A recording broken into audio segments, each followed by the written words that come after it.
swamps. You can go to the Race for the Mayo Cup.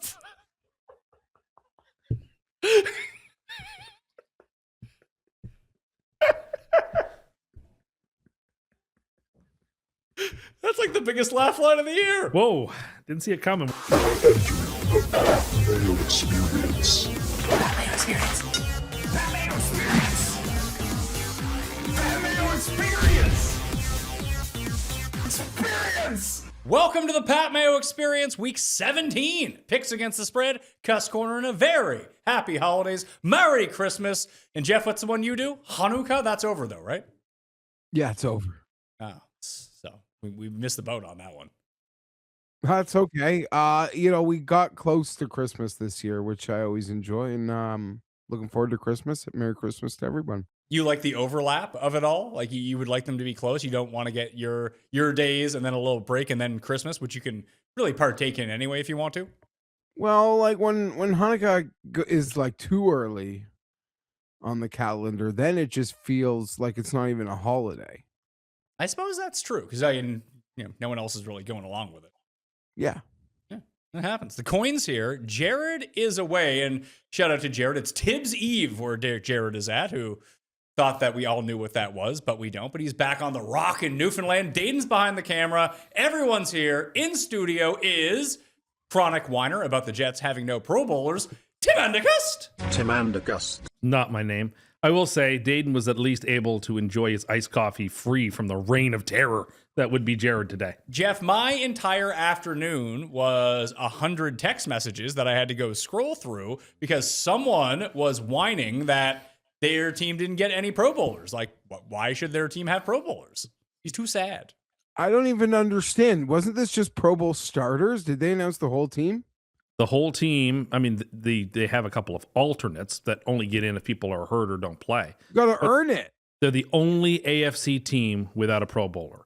They have the best special teams statistically like the last 20 some odd years, and they don't get a special teams player. What do you think? Just because the mayor wants free buses, there's free Pro Bowls? I think that you could have justifiably put in the kicker with the best kicking percentage in football this year. Yeah, but he has no range. He has 7 out of 8 50-yard plus field goals, incling a field goal that he hit against the Falcons to win, which was from like 60 yards. It was from 59 yards. yards. 59. Got in? You know who got in. I don't. You know exactly who got in. Did you see Dicker's campaign video? The number one benefit from the Chargers making the Super Bowl would mean that my kicker gets to go to the Pro Bowl. So Geoff can celebrate, and I can celebrate. Wait, is Nick Folk the backup kicker? He has to be. He has 96%. I don't know if you're like running a bit or you legit like even give a shit. I do. I want representation. I think this performance Cust wants a DEI Super Pro Bowl. I believe that the performance of this team's special teams this year merits at minimum a Pro Bowl. We haven't this Jet sadness stat of the day. We haven't had an offensive Pro Bowler since 2015. It's been 10 years and 11 seasons we had an offensive Pro Bowler. Of all the directions you could have prepared me for, I could not have guessed this with 100 guesses that you would be griping. Well, it's just not fair. A flag football game kicker. It's not fair that my team got no representation in the suck. So do the Titans, so do the Browns, so do the Raiders. They all got people. The Titans had the guy who had the most total yards of any player in football. So he gets a special team spot. It should be Isaiah Williams. Why? So the guy who started returning kicks in week 8 after the Jets fired all their other kick returners? And you know what's resulted in? The best special teams in football by a lot. I mean, I can't believe it was Dicker and it wasn't Little. Little would have been my choice. That's because Little didn't get a chance to kick a 76-yarder on Sunday. Well, he kicked it before the game. He did. It was good for like 85. It's just not fair. I should get representation. What I love about the baseball all-star game growing up is I knew no matter how bad the Expos were, they'd have a player in the all-star game that I could cheer for. And that's the way it ought to be. Always deserved. Well, and so is this year. You have the best special teams in football. You don't think you should have a special teams player in the Pro Bowl? Give your head a shake. Where are you getting this ranking from? The advanced analytics have them I'm not calling you wrong, but you are a critical thinker enough to realize that, yes, you can maybe have the best unit in totality while not having the most deserving person at any specific of the fields. Yeah, but let one player stand in for everybody. This is very much like the New York Jets on special teams this year are basically the 2004 Pistons. No, they're Is not. what you're saying. What I'm saying is, if you have that spectacular of a season, It's a good unit. There's not one guy. So let one player stand for the whole. And but there are better players who deserve to be Did recognized. another out there. Charger make the Pro Bowl? Herbert. Yeah, Herbert made the Pro Bowl. They don't have any defensive players because they don't want any headshots in the Pro Bowl. 2 weeks, Pro 2 Bowl's headshots. Not even. I mean, it used to be bad, but sorry, now even like the resume credential of making the Pro Bowl feels like is greatly diminished because by the time we're there, like 8 guys at a position, when 6 of them turn it down, and they all carry this designation. It's who gives a crap? Yeah, the All Pro is actually more important. Yeah, I would agree. There are 5 Chargers who are on the Pro Bowl team, Geoff. Okay, let me guess. Okay. Herbert, 1. Dicker, as 2. we've established. Derwin James, because he's awesome. 3. So I'm just trying to think of like who would be such standout performers. Are the other 2 on defense? There's there's one defense, 1 offense. There's another guy from the Chargers offense. Correct. Like, is the league smart enough to have put Thule in the Pro Bowl? Correct. They did? They did. What? These people know what they're doing, Tim. Joe Despite Alt what is the you other think. one. Joe Walt's amazing. Joe Walt is amazing. Played 6 I games. can't believe that like the league is just going to allow an 11 or 12 win team put 2 all-pro tackles on their roster this winter. Yeah.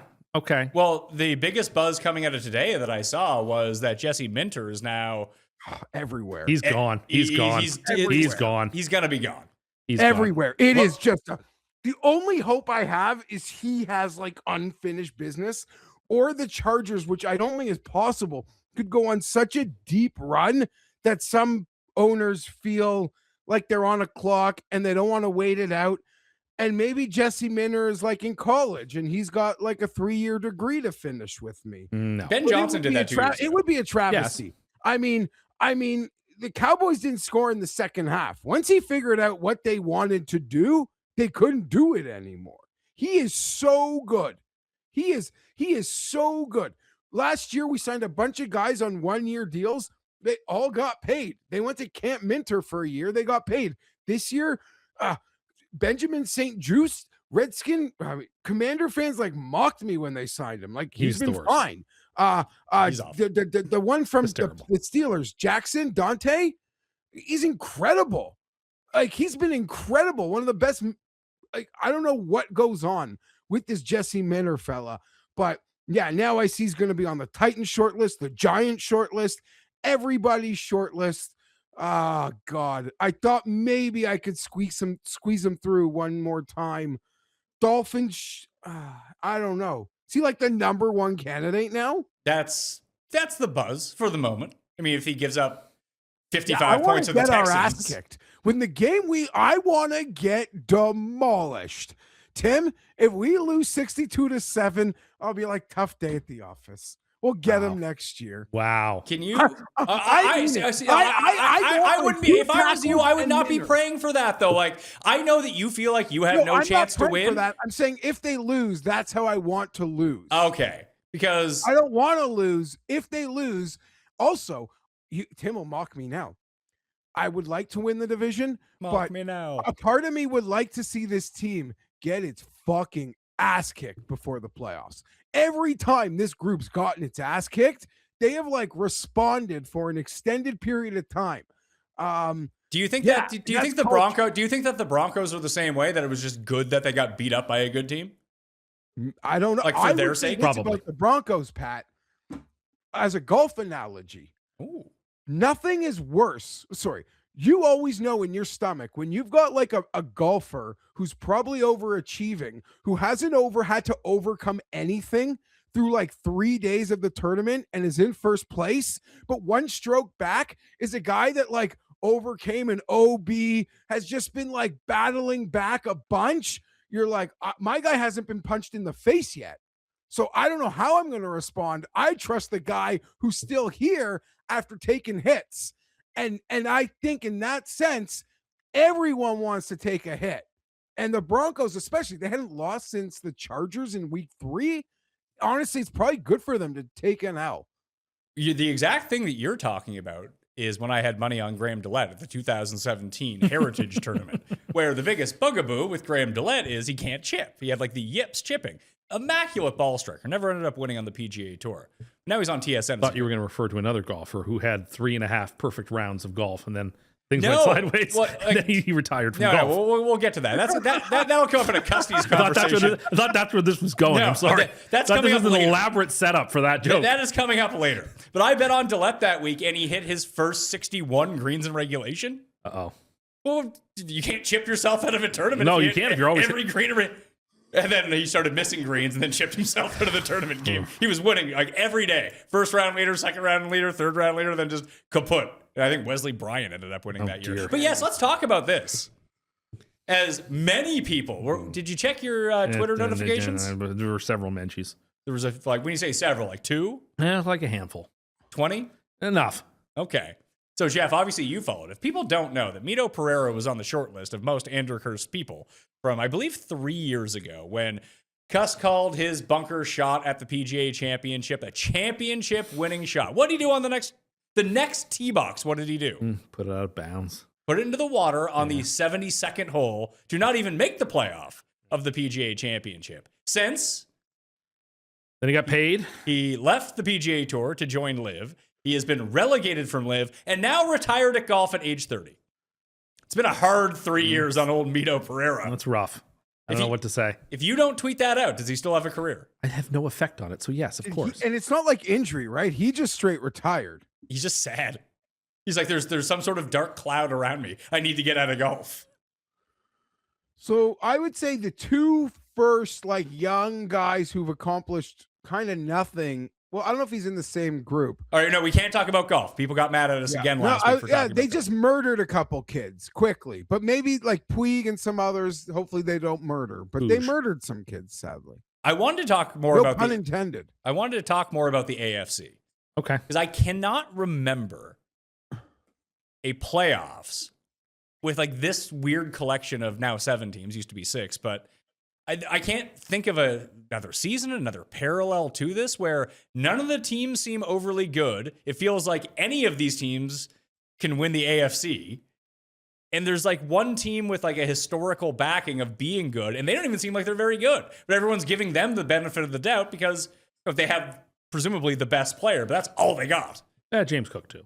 Sure. Do you count Pittsburgh as being able to like? I do. win Yeah, it all? Pittsburgh could weird in this AFC. They could weird their way. I They don't might not agree. even make the playoffs, but they could weird their way to the AFC Championship. I don't What agree. is great about this playoffs is, I mean, in the AFC, like, what is the biggest hypothetical point spread you could think of in the AFC playoffs? Well, who? Okay. Bills at Steelers, I guess. Well, that's probably going to be the first round matchup. 5.5 points. Something like that. Yeah, like that's not big at all. Like there's no wildly lopsided. There's no like Rams at Carolina game on the docket coming up where they're going to be laying 12.5 on the road. Fewer than that because they beat them earlier in the year. There'll be a slight bit of take back on that. I say this would be like I don't 10, think so because the 9.5 or 10. Rams move the ball at will in that game. And Carolina did its janky Carolina thing. And it'd be bad news for Carolina because they're going to lose this week and win next week as per their win-loss ratio. So they're clearly going to lose to the Rams and get blown out. Or the Seahawks or the Niners, whoever it ends up being. But just not even knowing what the seeding is going to be in the AFC is crazy. Like I told you my parallel with... Can you do a trust meter? Yeah, let's do that. Let's do it. The AFC trust meter. It's just low. Do we all just put the Bills at 1? No. I kind of do. I'm with the Gen Okay. Pop. If it's not the Bills, who is it? I know you think it's Jacksonville. I picked them, but Do you really think it's Jacksonville? I still think it's whoever's going to have home field, and it's probably going to be Denver. So I'll say Denver. I believe that Do you the think home Patriots. field's going to matter that much? It depends on which team has that home field, right? Well, the Patriots are the big favorites to be the 1 seed now. Only because of the Chargers. Yes, That's the only reason. and Yeah, who but the the Patriots Charg- play. Pardon me? The Patriots played the Jets and Dolphins. Well, yeah, no, I get it. No, I get it. I think it doesn't matter so much for the Patriots, but it would matter for Denver that the altitude is a huge advantage. It wasn't last week. Before we do the trust meter, I would just like to say that all of these fan bases really like the Jags, the Chargers, the Texans, just a bunch of like nobodies. So it's weird in that respect. The Patriots, it's so painful for a lot of us because of how quickly they're just like here again.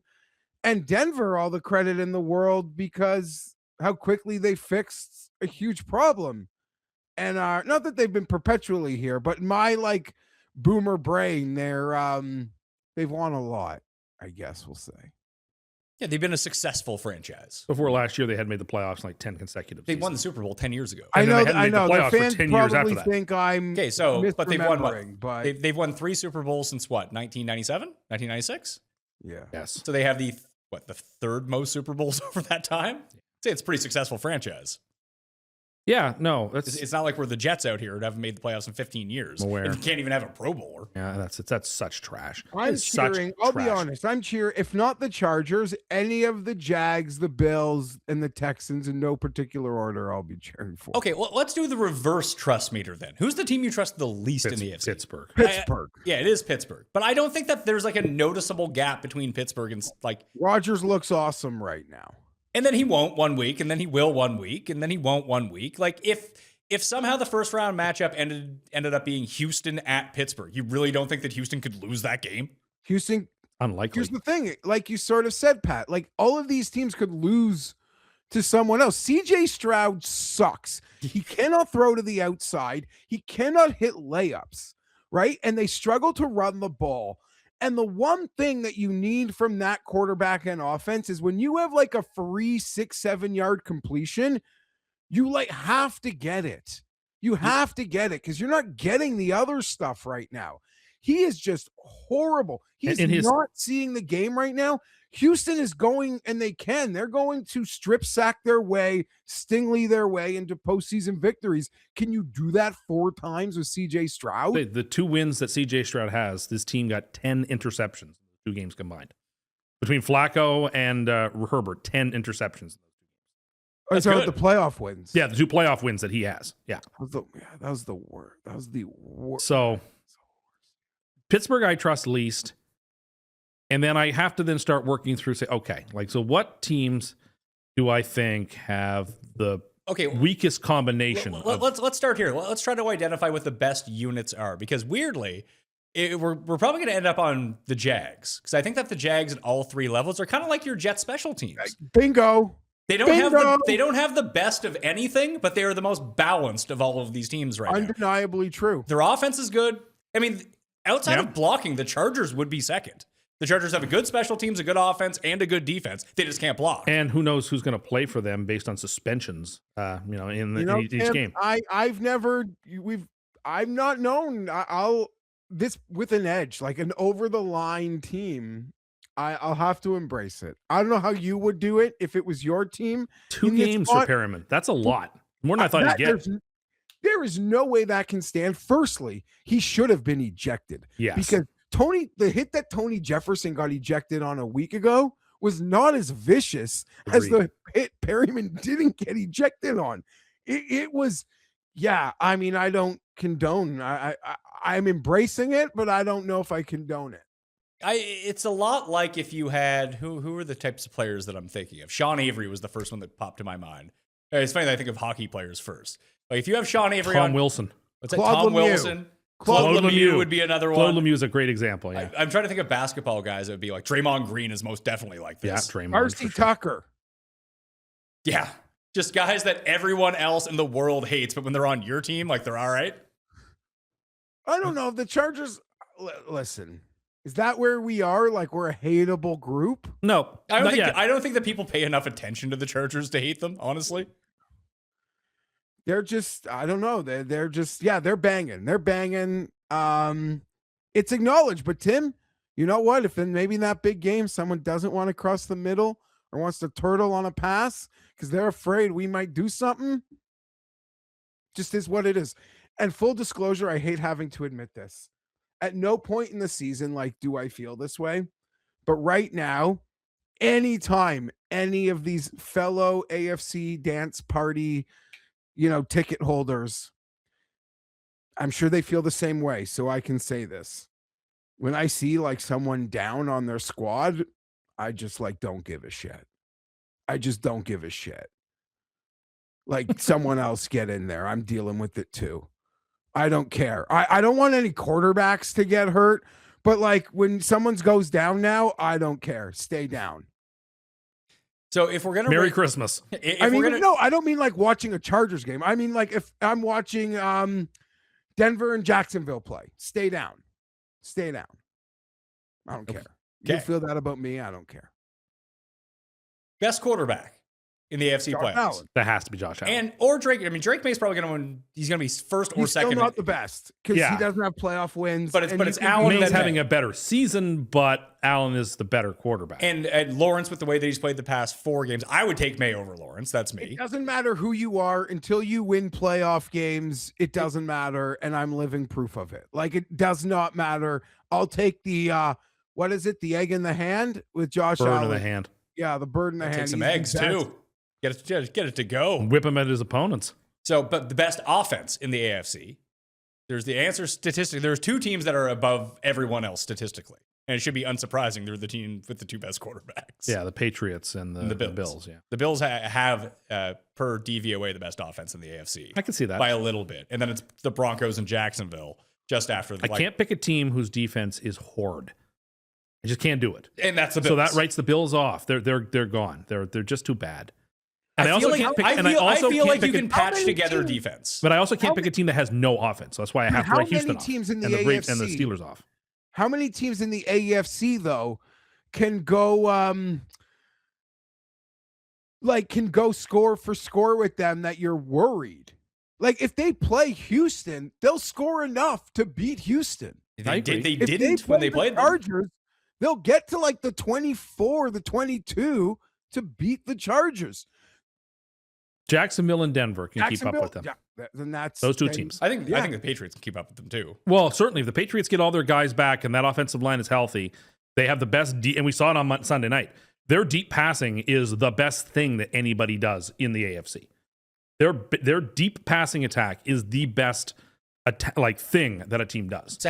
So with the Steelers, their running game is now fixed. The Steelers are trash. But they're gonna They're be a trash team. They have an old man at quarterback. Are you just anti Aaron Rodgers? So there's Yes, no way of course I am. Because we told you that the Steelers would It would be have great. the year after you And wrote him they'll off. get Tim, you've been around long enough to know they'll get like a premier TV slot wildcard weekend hosting in that. Oh, it's going to be the Monday night game. Yeah, but Bills at Steelers Monday night. Bills, Steelers, or Chargers, Steelers, whoever's playing Rodgers, that's the Monday night game.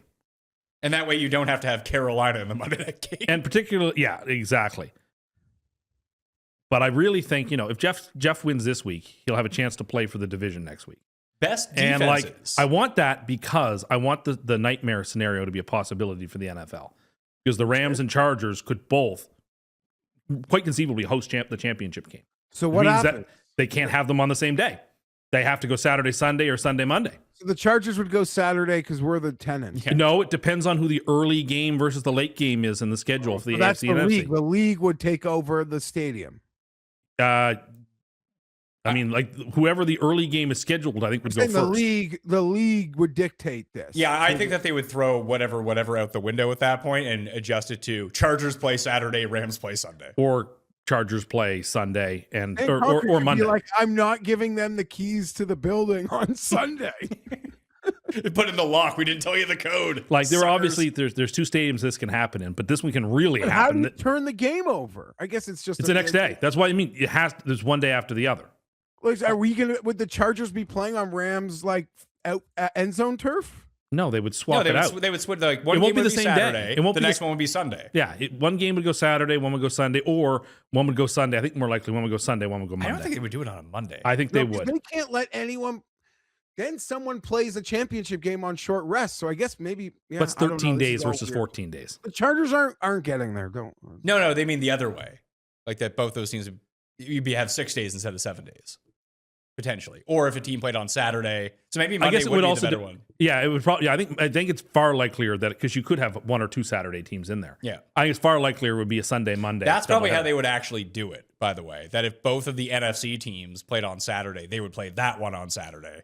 And just They'd probably organize the divisional round that way, just in anticipation of that possibility. So Do Houston. you have any confidence in the Houston offense at None. this point in the season getting None. hot enough, No, finding their groove no.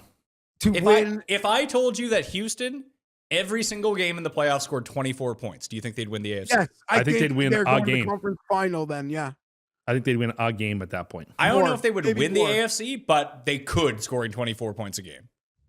Maybe. yeah, they can make short field. Look what they did to Herbert last year. They could do it to someone else. They're that good. Like their defense is a cut above everyone in the AFC. And then Denver, Jacksonville, the Chargers, and Pittsburgh are all like bunched together as that next tier down. Then like the Patriots and Bills are just bad defenses at this point. Like New England's is especially bad. What if But they're going to Baltimore get wins the this guy. week, though? They could get the guy they signed. If Baltimore beats the Packers with who knows at quarterback, if they're gives Malik Willis, get back But- for but the they- Patriots. but The they- Patriots are getting reinforcements. then though, I'd pick the Ravens to beat the Steelers next week. Yeah, but it might not matter. As long as the Steelers beat the Browns this week, they win the division. Well, we'll see Well, we'll about see. that. Listen, I think if you're going to believe in a conspiracy, that there's some phantom holding calls on the Steelers it this can't be week. any worse than the pass interference that wasn't called against the Patriots. That was the worst non-call probably since the NFC Championship game that time. Was it more confusing than the call at the end of the line? Did you go back and watch that? It was so stupid. It is so dumb. The NFL has got a real problem with, and we've been hinting at this for the last few weeks. What's going on with replay right now is a complete, like it's a danger to the legitimacy of the game because you can't tell anymore what's going to be reviewed, what isn't going to be reviewed, how far into the future it can be reviewed, how long after like St. Brown was forward progress was unquestionably stopped. That play can't continue. Yeah. They let it go on. That play's over. He stopped. And so like that fumble would have been a touchdown. It would have counted it. And like that PI should not have been called a PI. The first one, the pick play at the right corner of the end zone, that was PI. It was, but the second one was not PI. I don't like that call because that happens every play. I agree. But the league, used to allow offensive pass interference to be reviewed. Then they took that away. Now they've got this system where sometimes things are reviewed, sometimes things are automatically reviewed. The system is a disaster. We need to go back to the way replay actually started. You're like Jack and Lost. With we need to go back. We gotta go back. Like 2 challenges a team. The referee himself goes under the hood. He looks at the replays. He makes the call. And we should be able to watch what he's watching. Yes. No more. Everything inside 2 minutes is automatically reviewed. No more. And we actually need to stick to the actual written rule, which is that it has to be objectively and unquestionably wrong to overturn it. If there's a shadow of doubt, you stick with the call on the field. One of the college conferences, which they probably stole from the XFL or UFL, It's the ACC. Actually lets you hear the ref and the replay room full transparency on the conversation, which is wonderful. It's not clear to me who gets to make the call, though. Like, to me, it ought to be the guy with the white hat is the decider. He can take the input from the other people, but he is the referee. It is his game. His call should be the one that stands. I'm not sure what to me, it is a black box. The replay assist is going to be off the chain in the playoffs. Like, I'm very concerned. No, but I think it's going to be like good in the sense that like everything is getting replay assisted in the playoffs. I think that's a disaster too. Oh, also, if the Steelers lose this week and the Ravens win, the Lions are like live to make the playoffs again. Yeah, the Lions would then, well, again, they would need the Packers to lose again in week to Broseph. Listen, Brosev's the man. No, the Lions are done. The Ravens are probably done, but like you deserve that if you don't play Derrick Henry for the last 10 minutes of a game where he's dominating. Very strange stuff. Jesse Minter can't wait to coach the Baltimore Ravens next season. See, that's what I'm worried about because there's a link there that they can just. No, stop it, Tim. I thought that he would. Jesse Minter wouldn't take that job. Why wouldn't he? For the Harbaughs. Oh, stop it! I thought that he would coach Atlanta. Atlanta makes so much sense. Or Cleveland. No, Cleveland. I don't think you get a high pick. I don't think Stefanski's going anywhere, man. Stefanski's gone. then Stefanski should be the number one coaching candidate. I think Stefanski's gone. I mean, if we look at the like Stefanski is gone. I just don't think Carroll is gone. Bowles is probably gone. If they don't make the playoffs, he's gone. Even if they make the playoffs and they lose by 30 in the first round, he should be gone. He's if they gone. Make the playoffs, but he might not be. There's not enough people to replace these people. There's always people. There's always people, Jeff. I think there'll be less people than you think fired. There's a lot. I agree with Geoff. I think you're looking at Raheem Morris. I think Gannon probably keeps his job. Yeah, I think he should. I think Carroll might. Carroll's 50-50 to come back. Jesse Minter to the Raiders. Aaron Glenn is keeping his job. You wouldn't want that, would you, Jeff? No, Tim. That'd be the worst. Tom did call that Raiders game earlier this year. He would have had a good chat with Minter in the pregame. Here's a guy. In the NFC, if we did sort of the same exercise, feel like it's Rams, Seahawks below them. All Thursday told me is the Rams are the better team. Rams, Seahawks, Eagles, I think are all pretty close. Why aren't the Niners? The Niners might end up being the 1 seed here. Niners are there too. Niners don't have a defense. Them all year. Well, they don't have a defense. No, they don't. But they have 2 extremely tough games coming in. True, but if they win those games, they have to win those games to get the 1 seed. Then if they win those games, they will have absolutely earned that 1 seed. Are anyone in the NFC North on the level of those 4 teams? Are the Bears on the level? The Bears beat the Eagles. No, the Bears and the Packers are not quite that good. I don't know. I have this weird feeling like the Florida Panthers are back-to-back champions. The Dodgers are back-to-back champions. The Thunder are 38-1 or something.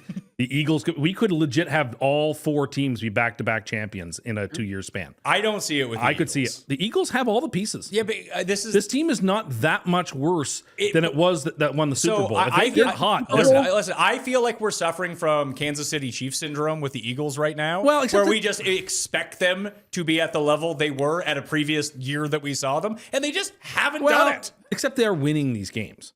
Okay, the Ravens and Chiefs that everyone kept saying, but they're going to be favored in every game down the stretch, as if that meant anything. They kept losing all their games. Sure, but the Eagles are winning games. The Eagles have looked like absolute trash outside of playing Josh Johnson and the Commanders and the Raiders the past 2 weeks. Yeah.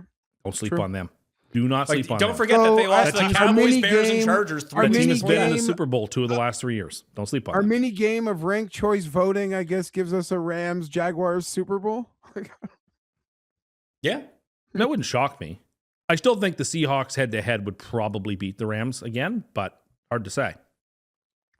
Seahawks dominated them once and lost. The Rams dominated them once and lost. So I think that's like the Bills and Patriots. That game's a coin flip if they were to play a third time. Yeah, but the one thing that seems consistent is Seattle's the Rams are going to get like 2+ turnovers from the Seattle quarterback, unfortunately. Yep, probably.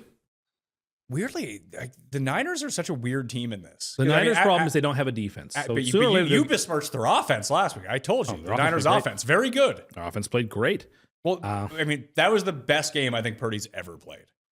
He was he was disgraceful. Awesome. The Indianapolis Colts, that defense, not one time can they make a stop to get to hold the momentum to start. His dad played well. Dad played really well. He was slinging it. He's throwing it deep. The Colts defense should be ashamed. Well, they didn't have either of their corner. They're basically the Lions defense out there. And they played so well the week before. I know, but and every pass was just being completed. It was painful because you just wish there was like a moment where they could get a little defensive momentum, get a hold. I was doing a live stream with Pizzola, and I kept holding off. But Pat, I said, when the Colts are down 2 scores with under 10 minutes left in the game, is when we live bet the Phillip interception. But if you win this week and the Colts win, the Colts hold every tiebreak under the sun. So there's a real chance they could still get themselves back into the hunt if they beat the Texans. I think it comes down to the 6th tiebreak, which is strength of victory amongst common opponents. So it'll depend on the scores of games as to who would win a Colts-Texans tiebreaker. If the Texans lose this week and the Colts win, then you're asking the Colts to beat the Jags. Colts and Steelers. If the Colts and Steelers, I would like to get to play Chargers Colts first round. Chargers win the division, get the 2 seed. Colts get the 7 seed. Don't sleep on the Chargers 1 seed when all wackiness happens. The Jets. No, that could have. If the Patriots lost on Sunday, then you had a chance. Yeah, I could have come in here with a 9 or 10% chance for that. them coming back makes it like a 3% chance. So See, the And I'll Patriots be should honest- potentially lose because they're 7-0 Yeah. on the road. You want to play Yeah. on the road. I almost like crave the Chargers getting to go on a road run. I don't know that it does them any benefit to be at like home in the playoffs and have like other people's fans. I just like get hardened by cold weather road game. You'll need to win a couple. I don't care so much about the division, but I want the honor and credit to Denver. Credit to Denver. They're probably going to get this and earned. They wouldn't lose games and I couldn't catch them. To be the team that gets to like dethrone the Chiefs and win that first division is special. I would not want a Chargers AFC West champions t-shirt. That means nothing to me. But if the league put out a t-shirt that said like first team to dethrone the Chiefs in a decade shirt, I would buy that shirt because I don't care about the division. We have a lot of That fans. is, They like, can make you one. symbolic. And it looks like Denver's got the upper hand there, and nothing. You guys know I don't like them. Just like a fan rival. I've been said all year they scare the shit out of me. Credit to them. I don't know what else to say. Even I don't know. They're gonna have choices. So, but the Chargers could become the first team to go 6-0 division and not win the division since the year that the Raiders with Tom Cable went 6-0 and went 8-8, didn't make the playoffs. What an incredible 8-8. I know they went. Then it's like that would be such a Chargers thing, Jeff. For you to go 6-0 in division, but lose this week and win next week. The amount of games Denver lucked out through their nonsense. Yeah. Whatever. They earned it. Whatever. It's funny that there is that stink on the Broncos. They've lucked out a lot of these games. Like it's hard to win 10 games in a row and not luck out a few. It's no different than the Chiefs last year. They lucked out 8 games. I want that because but the way we treat Denver versus the way we treat Chicago, who does exactly the same thing, is so much different. Although I think everyone would concede that Chicago is a better quarterback. With Geoff, I got my doubts. You would rather if you put Caleb Williams I on like this Caleb more than you. You think that if Caleb was on the Broncos, you think the Broncos would be worse, Geoff? They could they'd have a dynamic element that could make them potentially scarier. All those deep throws that are open might be made.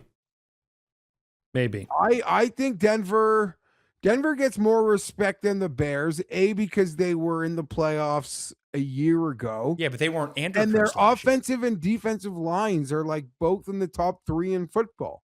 Yes, and their defense is awesome. I get why. It's just funny that to look at them like the Bears are like, we think about the NFC, it's like Bears I had no chance. But they keep doing it. AFC's wide open while the NFC's got the 3 best teams, and we probably agree the Bears won't win back-to-back games against them. Who would the Bears play? They'd be the 3 seed? They're not going to win the division. Well, I guess they might, because the Packers might very well lose on Sunday or Saturday. I guess they might be. Then they would probably get the 6th seed, and the 6th seed would be Niners, Rams, or Seahawks. Probably, one of them. One of the Niners, Rams, or Seahawks. Pick your poison. If I were them, I'd want San Francisco, I guess. They have the biggest weakness of the 3. Well, I guess right now they'd be the 2 seed. They might get the Packers because they're ahead of the Eagles, and they have the tiebreak with the Eagles. That's true. In the final 4 of the NFC, we'll have 3 NFC West teams. Now, I think one of them gets punked in the first I round. think there's a real chance, that one of them will lose. Can't say one of them is playing Carolina, and the other one is if one goes to the Eagles. Yeah, whoever's going to the Eagles, I'll probably pick the Eagles. I think that Seattle would have an easier time in Philly than the Niners would. But to Jeff's point about playing the games indoors, I actually think it's more beneficial for the Chargers to play games outdoors this year with their offensive line problems. Because it was one of the things that we talked about, again, with that Monday night game where because the Colts, we talked about the Colts defense. Did they get up because it was the first game for Rivers? Yeah, probably. But they also played outdoors on a slower track where you can kind of stunt an offense a little bit. Things don't move as quickly. It helped out. I think it diminished the Seahawks defense against the Colts, and the Colts defense was able to just play a little bit above their heads because it was a little bit slower. You get them back on the fast track, and they get whooped. Yeah. They can't keep up with anything. And it becomes more about physicality, and the Chargers. There's not many teams in football right now that out physicality the Chargers. And I've watched this team my whole life. I've never had that thought about them. It's such a interesting feeling. Physicality, great defense, elite quarterback play. They'll be a tough out, but my expectations haven't changed, folks. They have not changed. Weirdly, I think the worst place that they could go in the playoffs in the first round would be to Houston. And that's not going to happen, so that's good No. for them, unless they win the division somehow. What about 2 Jacksonville? That's outdoors. Maybe I mean, it'll rain. It's just that Jacksonville has their number. It's just I think Jacksonville does have. You know what? The 3 worst games, in my opinion, of the Harbaugh era have all been against the AFC South. And Jacksonville, yeah, to have to play them again in the playoffs, considering it's a bit of a horrors. Houston, this week's a playoff revenge game. Not a lot of good memories, but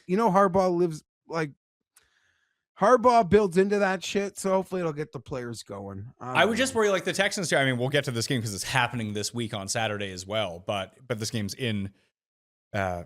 I don't think that really matters. Just Houston's pass rushers just present such a problem. I agree. Where the Chargers are in tough. There's no one really else in the AFC that has that level of pass rush. The thing about the Houston game for the Chargers is they'll have to win it almost identical to how they won the Philly game. Which they can, and you can do that against Houston. You could score 17 points and beat Houston, and they can score 17 points. Just don't give them points, and you're good. Yeah, I agree. Right. And even if they make a sack, turnover, interception, whatever, you have to find a way to get it from Stroud, and he can give that to you as well. I guess the only thing I just thought of right now is playing like Houston at home in the playoffs. They don't have I'm not worried about Houston fans. No. Like invading LA or worried about it in Houston? I wouldn't that would be a game. Like if the Chargers, I don't think they could play Jacksonville at home in a playoff game. I'm not worried about the Chargers having going to silent count at home like they do have to do against the 80% of the league. Or just being able to hear a whistle. Yes. It's the first time I've ever seen that happen. That was ridiculous. And even Lawrence kind of under when he got, wasn't super I think it's upset. because he wasn't hurt when he got sandwiched and he got up and he's kind of under. He's like, that's a penalty. But I didn't hear it either. I couldn't hear the whistle. That was just bad luck. Good thing he wasn't playing the Chargers because he would have been hit in the head. Excuse me? This doesn't bother me. I'll not embrace it. Well, go ahead. You embrace it then. All right, people, it's that time of year again. The Mayo Cup is officially open. That's right, your yearly reminder that you could win life-changing money if you stop making coward picks and actually commit to greatness. Let's talk stakes, because the Mayo Cup, not messing around. $110,000 to first place. 110,000 actual, real dollars. And with your $250 entry, you're playing for a prize pool of $1.2 million. That's 7 figures of pure, delicious fantasy golf sweat. And this season, the Mayo Cup is fully available in the Fanball app. Week-to-week picks, leaderboard sweats, berating yourself for fading the guy who wins by 6. You can do it all right from your phone. So head to the Fanball app, search for the Mayo Cup, and get yourself entered. $1.2 million in prizes. $110,000 to the winner. Just $250 to play. This is the year. Unless you blow it again. But hey, you might not. Sign up now. The contest tees off January 15th. I gotta tell you about pre-alcohol, my secret weapon before a night out. I used to choose a great night or a great next day. Now, I get both with Z-Biotics. It's the world's first genetically engineered probiotic made by PhD scientists to fight rough mornings. Alcohol creates a toxic byproduct in your gut, not dehydration, that ruins the next day. Pre-alcohol makes an enzyme to break it down. Drink it first, drink it responsibly, and wake up still feeling fresh. I was skeptical, but the first time that I tried it, rooftop, with my pals, drank it before my first cocktail, next morning, felt amazing, ready to crush the day. Go to zbiotics.com/PatMayo to learn more and get 15% off your first order when you use Pat Mayo at checkout. Z-Biotic is backed with a 100% money-back guarantee, so if you're unsatisfied for any reason, they'll refund your money, no questions asked. Remember, head to zbiotics.com/PatMayo and use the code PatMayo at checkout for 15% off. The holidays are here, the season of giving, and at Underdog, they're going big. They even hooked me up with Thunderbirds tickets. It was great. It's like Underdog knows me better than I know myself. But here's the crazy part. They know you guys just as well. From now through the 31st, Underdog is dropping exactly what you want. Daily promos every single day. College football, pro football, basketball, fight sports, you name it. Promos every day for you to enjoy. So check your app every day. It's Underdog Unwrapped. and it's going to be our best one ever. Let's recap last week. I had another terrible week, 5-10, 102 and 131, almost 30 games below 500, but I was the only one to win my Superlock. Yeah. So that was good news. You guys both lost with Detroit. Your teaser. Jeff and I really have to stop being on things together. You guys have yet. He and I have such a bad track record of being together on things. So Jeff drops to 10-6, but has clearly won the Superlock title for the year. The teaser lost last week. You dropped to 3-14. In the race, 2-point swing. Jeff was 8-7 because we got the push in the Minnesota and Giants games. That came off everyone's record. Jeff and the coin were both 8-7. You were 6-9. Yeah. Jeff is now 2 games behind you for the overall lead. You are currently 21 games above 500. Jeff is 19 games above 500. He's coming.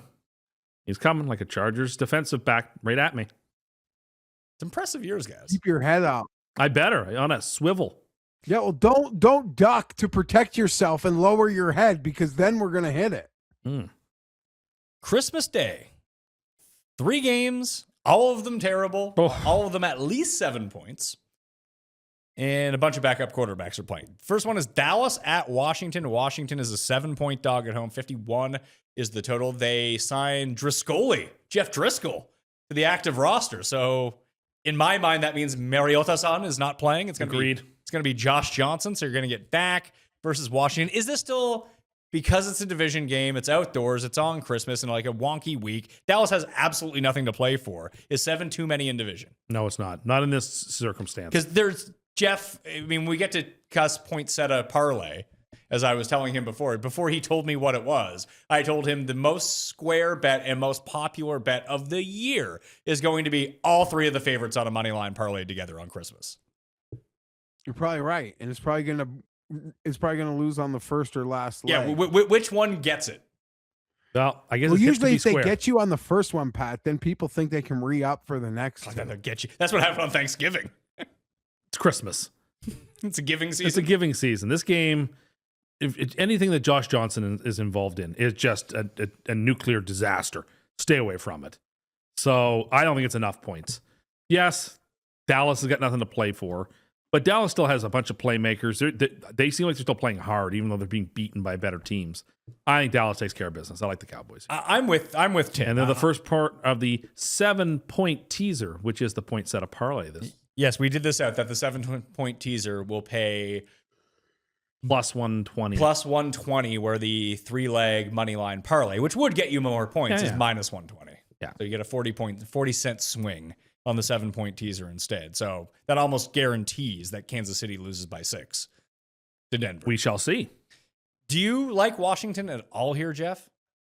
No, I don't know that I'm gonna like any home team on Christmas. I feel like it's been a couple years they've done this, and I keep saying, I know it's like not any sample size to respect, but I feel like these home teams have really struggled on Christmas or Christmas Eve since they've gone to doing this thing. I'm gonna take the Cowboys. I don't like it, but as I feel like I actually pointed out at a certain point when the Cowboys were on their crazy high off their dead teammate in the trades, that the crash is going to be like hard. And that's what's happened. 3 in a row. It looks like I'm holding up 4, but it's actually 3. They'll pick it up. They'll pick it. What? This will be their last decent effort of the year. I like them to cover. Detroit at Minnesota is the meat game here of the sandwich. Minnesota 7-point dogs at home. J.J. McCarthy already ruled out with a hand fracture. Broseph playing quarterback again. Was not like a complete disaster. He was better than he was against the Seahawks when he was like Nate Peterman level bad against the Seahawks. He was a little more competent against the Giants. If I had to pick an underdog on Christmas who outright wins, Minnesota is my pick. I get it. No. Because Minnesota's, we just saw what happened to Goff under duress. He was horrible. I would agree. There's a path for Minnesota doing that to the Lions again. Do I think that they're going to win outright? No. But I will take them to cover the 7. I agree. But given the Lions still have a faint pulse and Minnesota's playing Broseph, I'm going to take, I just can't possibly take Broseph. Even though, but I agree with you. Of the 3 teams playing as dogs on Christmas Day, they're certainly, I think, the most likely to cover and win. I'm going to take Detroit here with a little trepidation, but none to tease him down to a pick 'em. Aaron Schatz ran his preseason like projections to make the playoffs. What do you think that the odds were that Kansas City, Baltimore, Detroit, and who's the other good team that's not making the playoffs? Cincinnati would not make the playoffs. What do you think that was? 2%. All four of them. 2%? 0.02%. 0.02%. That's why Tim gets to have a summer with a glimmer in his eye every year. Another worst to first year happened. Another worst to first happened, and it happened in my division. Promises it is the best thing the NFL has. It's what they like sort of pride themselves on, is that you can always have hope. In a way, a Pittsburgh Pirate fan can never have hope. As dog shit as the Jets are, it can flip. The Bears have done it this year, probably. Worst to first. The Patriots probably have done it. I'm going to lay it with Detroit here. And it's like, this is a legit Dan Campbell play. I agree. He'll have his team ready to roll. Even if they're eliminated, he's a guy that's going to be like, see the benefit of finishing strong and being resilient in a tough year. Like, that is essentially his fucking brand. And I think he's going to bring his brand to the table on Christmas Day. I don't even like, yes, they have a sliver playoff chance. I think they're dead. That just maybe in a small ways like emboldens me in my take. But like a meaning, there's no such thing as anything meaningless to Dan Campbell off such an embarrassing performance. Oh, he's going to ruin their fucking Christmas. Oh, he's ruined their whole Christmas. They're going to win the game. Let me throw this out here. Let's say Max Brosmer on Christmas Day beats the Lions, and the Lions look terrible again. No, we missed the playoffs. No. I don't think that Dan Campbell will be fired, but I think that all of a sudden he goes into next year having to coach for his job. Because it turned out that Dan Campbell was a coordinator merchant. No, I don't agree with that. I think it will be incumbent upon him to choose a new offensive coordinator to call plays. What happened to Jim Bob Cooter? What happened to that guy? Gone. I don't think the Lions have had such remarkable success under him that there's a grace period with him that he gets that other people maybe wouldn't get in other circumstances. James Robert Cooter is the OC for the Colts. I would question if what you say happens. It would probably just be, I don't think he's in any sort of danger. I don't think you're even implying that. I'm not. I think what you're implying is like it might be the first time in 3 years where like he's not like bulletproof, it feels like, from criticism. And the criticism of him becomes more pronounced because the other two guys walked. Were they secretly the ones holding up this team with him as sort of a figurehead? Oh yeah, Aaron Glenn's really doing gangbuster things. Well, that's not his fault. He had to go to a team with no Pro Bowlers. It's such trash that this team that has the best special teams in like the last 15 years, statistically, doesn't get a single representative in the Pro Bowl. It's not right. Yeah, no one wants your woke Pro Bowl, pal. It's not fair, okay? I can't believe you're on my feelings are hurt. So that's what it is. What about the punter? Why is Dicker your ire? I don't care.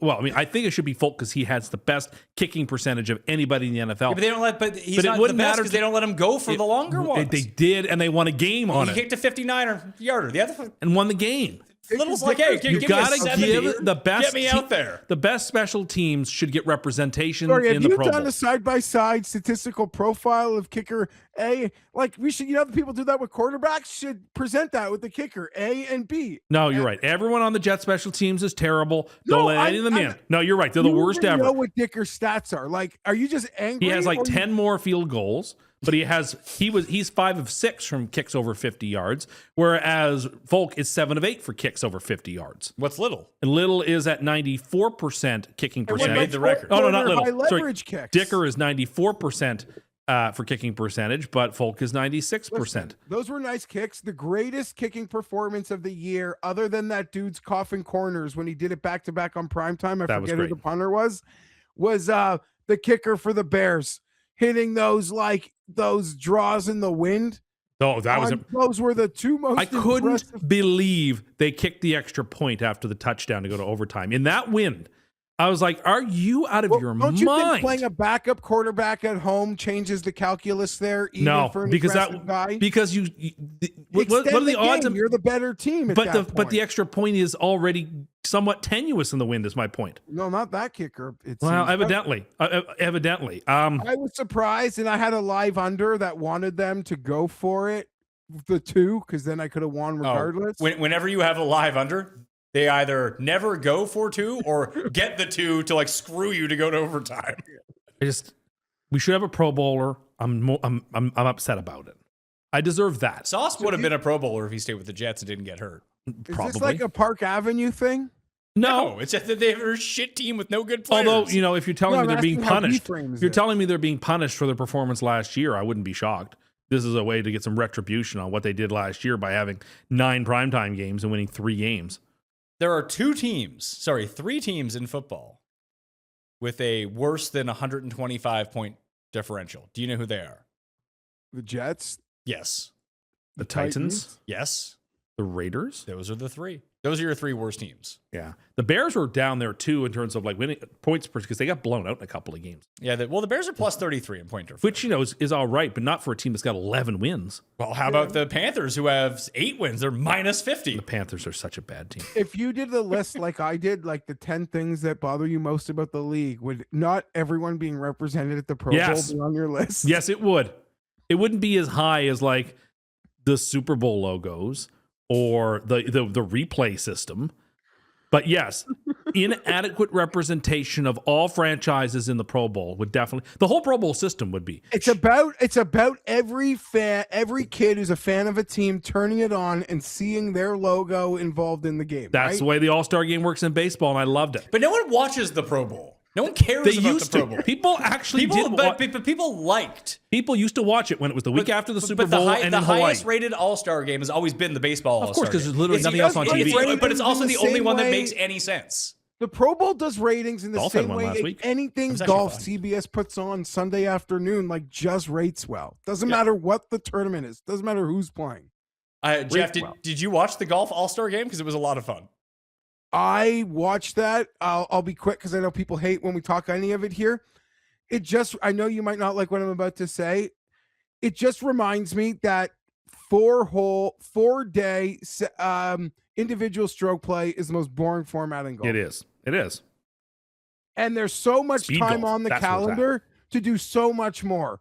Like you could still have an extensive schedule of all your great events, but once every 6 weeks, give an event that is like just something that everyone different sort of thing that you see at clubs or other places. Yeah, but Stableford. here becomes the problem with that is that you have to convince all the best guys to play in these like knockoff things. Then paying Convince them, you force them in. They got to show up to you one or can't, two you a can't year. to force them get- in though. You miss so many of these, you're not eligible for the Yeah, FedEx you Cup. have to. You have to play in X Unless to you're be able injured. to be allowed to go to other stuff. Not eligible for the Ryder Cup or President's Cup short of injury if you miss so many Well, events. you can't. The PGA can't do. The PGA can dictate that for the President's Cup. They can't for the Ryder Cup. And I'm Well, for being the President's Cup. aggressive, like once every 6. Like I'm like speaking hyperbolically, but I will die on the hill that the season is long enough, the calendar is big enough where they don't have to run 4-day 72-hole individual stroke play tournaments. Agreed.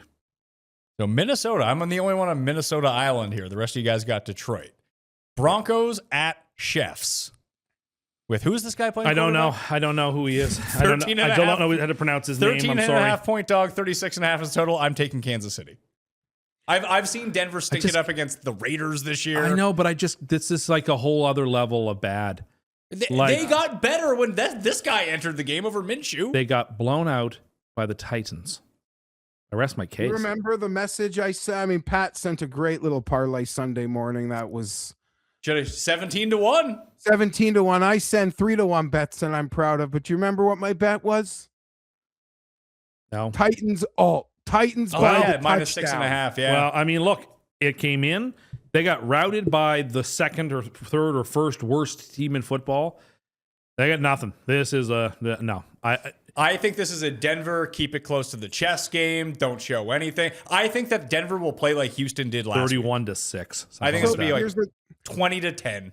never competitive. Tease them down. The last part of the point This setup will be parlay. the only fight the Chiefs have left this year, if there's any at all. Next week, I expect them to really screw up the Raiders' draft position and have Your the lips Raiders to God's win. ears. What? Your lips to God's ears. Here's my only. Sunday was a good Sunday for me with the Titans Sean winning. Payton might really want to run. It's like, how much will, even if he wants to run the score up, I get what you're saying, Pat. It's Christmas. It's a short week. They're playing a third string quarterback. Sean Payton might have the buses started in the third quarter. Yes. Like, we're just getting look, out of here. This is also a team that made the playoffs for 11 straight years, 10 straight years. Like, a lot of these guys are still there. Rashee Rice might be back. We'll see. Thornton might be back for this game. If there's a game to throw anything into, this is the one to try to keep it somewhat competitive. I think they hate the Raiders so much that they'll be on their ball to finish on a win. If I had to pick them winning one of the next two games, But the Raiders are on they're currently on the Raiders level. You know what I mean? Yeah. Like, I if don't know. the defense shows up in this game, I'm not going to be super I excited. think It's going to it's be gonna be fucking freezing at Arrowhead. If I watch more than 10 seconds Crowd of this is game, I'll be going to disappointed. be empty. Someone on the internet I saw posted a screenshot Who's of going? like the ticket market. I mean, you can't blame a Chiefs fan. Like, you'll go to the game to see your championship team playing on Christmas Day, but you're not like making your wife mad at you to go to this game. Who's going to Landover on Christmas afternoon to watch Josh Johnson play a meaningless game? The weather might Nobody. be nice. I saw Kenny say he's golfing on Boxing Yeah, Day. no, he said he was golfing on Boxing Day. They don't do Boxing Day in the States, do they? It's a Commonwealth thing. So the day after Christmas, the 26th. People know what it is, even though they don't celebrate. I think you people say know. that. I don't think that people do. Okay. Maybe people have watched our show long enough. I think that they know do what it that. is, even if they don't celebrate. And all of our UK fans, the dozens of them out there. Or Australian, or New Zealanders, or South Africans. We're thinning or- out the herd here with people who watch this show from all these. A lot from England, enough from Australia. I don't know if I've ever met. If you are from New Ireland, Zealand, I think, has Boxing Day. Tim, do you think this Mahomes injury takes them off the list of going to Melbourne to open the season? Yes. He's not going to For play in the first sure. four. He's not going to play in the first 4 weeks of the year, I don't think. So now there's no way the Chiefs are going to Melbourne week No. one, So Chargers which increases my chances. For the LA double. I mean, there is. If the Broncos do well enough and don't win the Super Bowl, it might be the Broncos. No, but I think the Rams' home teams are the Chiefs and Chargers next year, well, not the then, Broncos. Sorry. So sorry. They And could- it would they be could- really funny because it would be a week 0 game. It could end up a banner raiser for the Rams. Well, that they- wouldn't Not an happen. I mean, they'd wait for them to come home. Yeah. No, they would not play the first game in Melbourne. They already win- are playing the first game Oh, in yeah. Melbourne. Yeah, Not if they win the will Super be Bowl. the week before the season starts. You think they're changing a 2-year international plan? I do think they would. Buddy, I That's don't got to think go you on. know- Okay. What do you give everyone their bye week in week 2? I don't know what you do. You play The it the week Rams are before the going to season Melbourne, starts. Super Bowl winners or not. That's like a foregone conclusion. I'm not convinced of that, but okay. You guys are both taking Denver minus 13.5. I'm going to go with you, Pat, but I don't feel good about it at all. I could I'll have actually bet this game for real. If the first 2 games are blowouts, I'm dumb enough to think the NFL will end on a high note today. just like they tried to do with all of those primetime games last This week. might be a It good all day. kinda worked. This could be a nice. Can the NBA get some of their mojo back with this Christmas slate? No. Not really. I mean, it's a good slate. Four This of the is- games this are is really good. This is as I mean, bad the of a slate football as the slate's NFL. So bad This that is as people bad as might the watch football. basketball. Yeah, but here's the secret that no one likes to say about the NBA is that even Nobody people who watches follow the regulation. NBA, no one likes watching the NBA. Not in the regular season. They like following the NBA. They don't love watching Yeah, the they NBA. watch They in just the like playoffs. consume it on the internet. I do. That's They how don't- I consume the NBA. I listen to podcasts about the NBA. I'll watch I consume it through box scores and Twitter Sports Center clips. until the playoffs. If the Raptors are on and I'm at home and nothing is on, I will watch the Raptors. That's about it. Watch like 1/4 of the Raptors all season. I'll just watch the highlights on Sportsnet, and then when the playoffs start, that's when I'll watch. Good for Even you. the first round's real iffy. With the first round, you should still be the best of 5. It was better then. Let's go to Saturday. Houston at the Chargers. We've kind of talked around this game a little bit already. I do like, I guess I said that the Houston's a really bad matchup for the Chargers. I think if you were going to alt it, I actually think the Chargers are better. So I'm going to take the Chargers in this game at home, -2. But if you did want to play it the other way, I'd be looking at like Houston -13.5. Isn't this an incredible Houston to a teaser game? Yeah, yes. The problem with Houston is if things don't go, like if they don't get the defensive, like short field turnovers, pick six, whatever it is, they might score 3 points. I think that this is going to be a bad game for you, Geoff. I'm sorry. I said it Sunday night. I mean it. Like, you can't block. I don't think you can hold back the reins of what's coming your way. Sorry. I just think the Texans are just going to dominate in the trenches, and that's going to be enough because you're not healthy. They can't block either. Don't forget that. Houston also can't block. They lost 2 tackles also last week. So Yeah. I'm not saying that's an advantage. Well, helps the Chargers. I'm not saying it mitigates what the Chargers are facing. I mean, to piggyback off what Tim is trying to say, every single snap will be a fire drill for Justin. Which I think benefits the Chargers more. If let's say it's fire drills on both sides of the ball, give me Herbert running around and throwing over Yes, Stroud. I agree, but I don't know that I trust. You're in the fantasy finals. You have Hampton. You're going to have a very good weekend. I agree. Well, very good Vidal's weekend. probably out for this game Isn't too. he a great little player? He that is. Hampton? He's a very good player. He trucks people, man. He's I don't know if you want to give. I don't know if they're like Harbaugh is going to be. You know what? Omarion, here's 25 carries. I don't. not see the that carries. happening. It's the receptions. It's the little.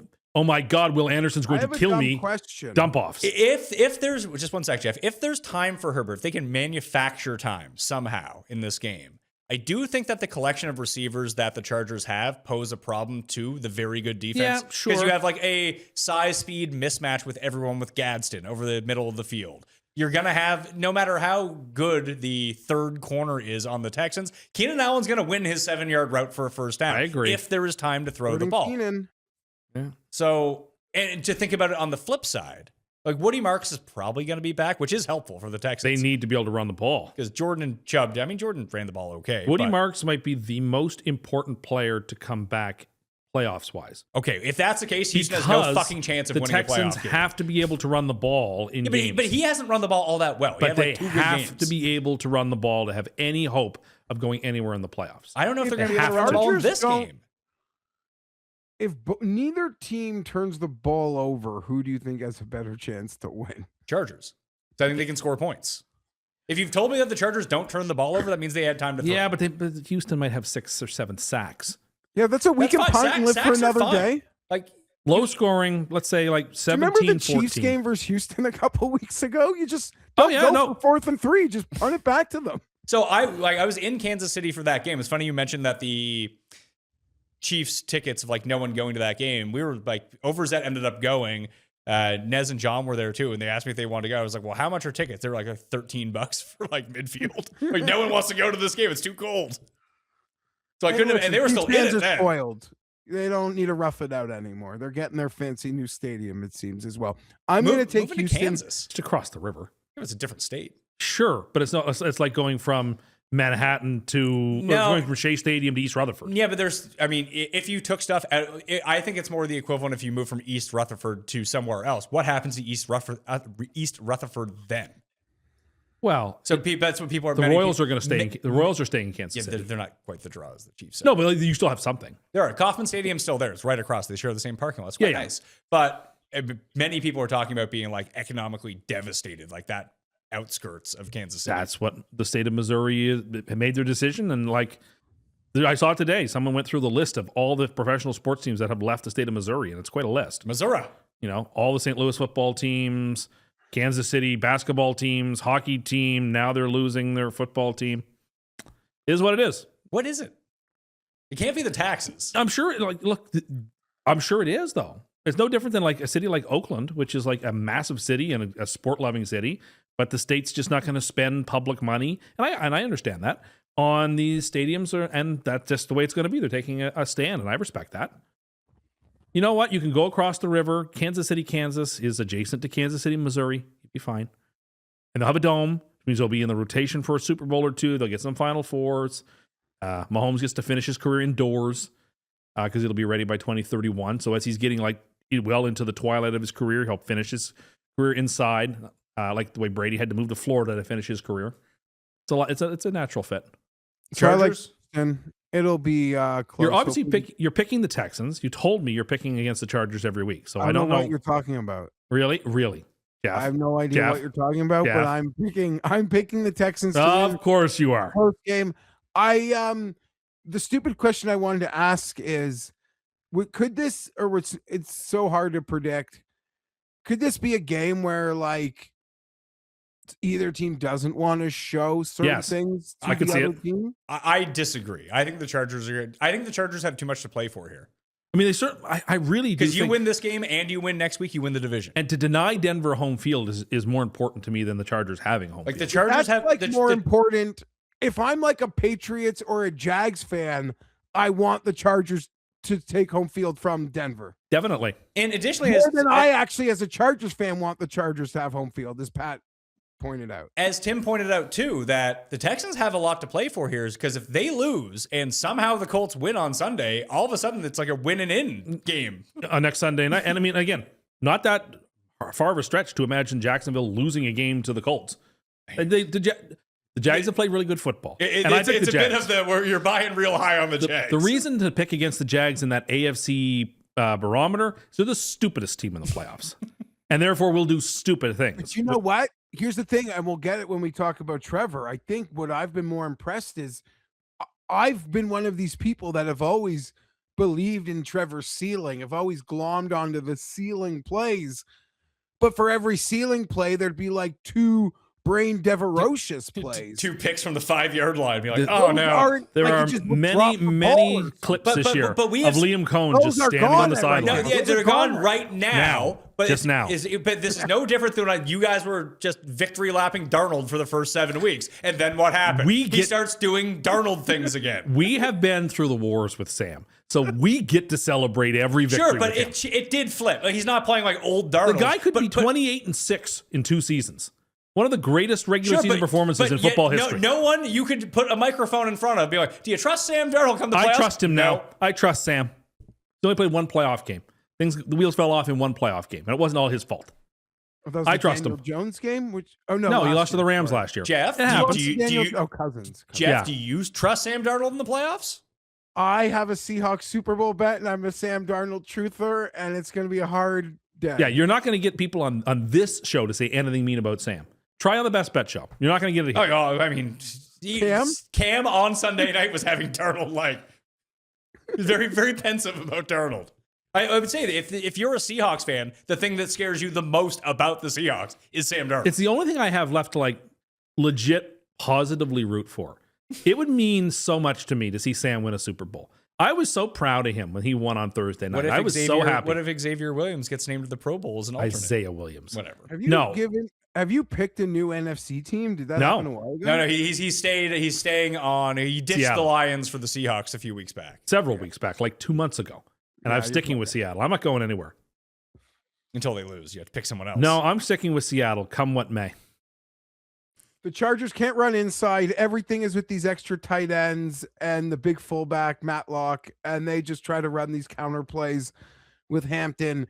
And it does seem like our plan in these games, Pat, is this excellent defense, and Jim Harbaugh prays for like 4 hero Herbert plays in the game. Well, he's good at praying, so that helps. He prays, yeah. Did you know that since you have picked the Indianapolis Colts to go to the Super Bowl, they're 1-7? Not only that, someone said me today that like 16 games have taken place that would like assist the Colts in tiebreakers or whatever, and all 16 have gone against them. Like, you talk about 0.2% chance. That's got a 0.2% chance. Oh, But as likely Oh, as the I team love with the this best special teams of all time not having a Pro Bowler on special teams. Late. you caring about the Pro Bowl? I care a great might be deal. one of your weirdest I qualities. know. It's I really feel- strange. my- It's not even a real game My anymore. feelings are hurt. That's all. I'm sorry. They're hurt. Maybe they'll get an All-Pro. Would that make you feel better? No, I want the Pro Bowl. Why would you want the less important thing? Because like if other teams get to have them, I should get to have them. You don't. Have It's a not better. right. How about you have a better team? Best special teams in the league. It's like golf. Play better, man. Yeah. Yeah. Okay. Quit whining. Play better. Late Saturday, Baltimore at Green Bay. This is going to be a disastrous The game. Packers are 2.5-point favorites. 40.5 is the total. Jordan Love practiced today. So I think he's going to play in this game. Lamar, no idea. He's not playing. Well, I think He's not playing. there's like a 50% chance that he plays. Not Lamar. He's not playing. He doesn't play unless he's 100%. That's how Lamar is. Unless he feels like he's good to go, he's not playing. We've seen this before. So you're getting. So I mean, if we're not getting Lamar, give me Green Bay. Sign me up for Yeah, Green Bay. You know what? Give me Green Bay either way. Green Bay is a part of my secondary money line parlay. It's over for Baltimore. What a shame it is, but it is. They deserve it. They get what they deserve. The coin. But you know what? Next year, they're going to have Minter. They're going to have a healthy Lamar. They're going to have a good draft pick, and that team will be loaded for bear. Loyalty pledge to the Harbaughs. I actually, now that we've talked through it, I don't think he would go to Baltimore. Are you crazy? He's I'm offered the back. job. He would definitely take that job. You're right. Definitely take that job. Of course he I would. agree. Jim would probably give him a slap on the back and say, "Go take it, man. We'll beat you in the playoffs or whatever."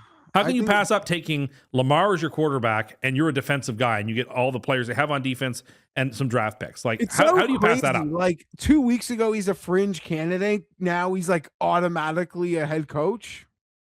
Don't worry. If they get blown out in the playoffs, then he won't be leaving. Unless You he's know, already got a job lined up by then. And then he's like 1 foot out the door. It's like AFC Championship weekend, and What you know if he's it's gone. Tyler Huntley versus Clayton Tune? Well, yeah, because Willis is hurt too. Yes, he is. The league should switch these 2 Saturday games times. Or they should just use my Jameis rule. They shouldn't. Magic. Here's Green Bay with Jameis all of a sudden. They should have decided these games the way they're deciding next week's Saturday games, which is like the week before. Now they might have picked these games. They might have picked these games. I think this one is too difficult because it's Christmas week. That to get people working at the stadium, to get everyone guess. around. I think I that agree. I think that the logistics are just I guess. too All right. difficult for this week. I'm on board. Okay. It was a good game I on got paper. no Just clue. Give me the Packers, but I hate this pick. This is like no Yeah. bet. I mean, I like it if it's Love or Willis. I don't think. Well, I don't think it's going to be Lamar. So I'm playing against Huntley. And I don't know how you came on the show on Sunday, Tim, and you were critical of Malik Willis. I I don't think thought he's for that the good. position he was in, he was I know. incredibly poised. I and thought played so quite too. well. And everyone seemed to disagree with you as well. He did so well that how many points did they score when he was on the Listen, field? he just looks so much more poised in the position than 88% of backups. He impressed me. Okay, well, great. Who would be the 12% of backups who do like impress you more than Malik Willis? Mac Jones. Yeah, Mac Jones pretty Sure, good. I agree. Mac Jones getting that first round pick, Mm-hmm.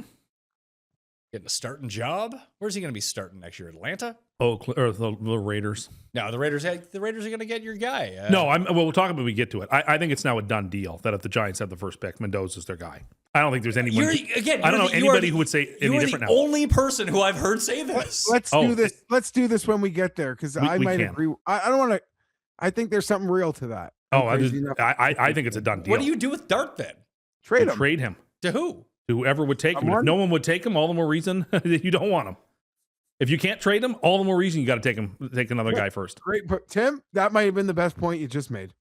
I'm not saying it's something you got I to do. thank you. But I thank you. if Jackson Dart has no value, then that just solidifies what you got to do with the draft pick. But like, what do you get? Like, Whatever you can get. You get what did you use 27 on him last year? If you get 32 for him, it's a fair trade. Get a second for him. but from all accounts, like Mendoza's not that good. No one's gonna. I don't know. I don't agree with that. And like, how many? As someone again I pointed out watched to me, all the Indiana Ohio State game. Oh well, wow. And you know it all then. The guy, don't you? the guy just won the Heisman. Great. There's a lot of guys who win the Heisman who fucking six- do nothing in the he's NFL. 6'5". He's got a rifle. He's accurate. So you're just hedging that in case the Jets take him, you have to talk him up. I have said I would like the Jets to take him or Simpson, and I get to see both of them in I the Rose don't Bowl New fully Year's Day. agree with Tim, but what I do believe is it has to be a full-on evaluation from the Giants, and they can't be afraid to do it. And even if you got like the 37th pick back for Dart, You would do it in a if heartbeat. that's the best thing you can get, if you evaluate Mendoza as a guy, I think you do it. Sure, Particularly yeah. with If your you, new- if particularly you with your new evaluate coach. him as a real guy, a real game changer, but if you have the same grade on him as Dart, you trade the pick, Of course.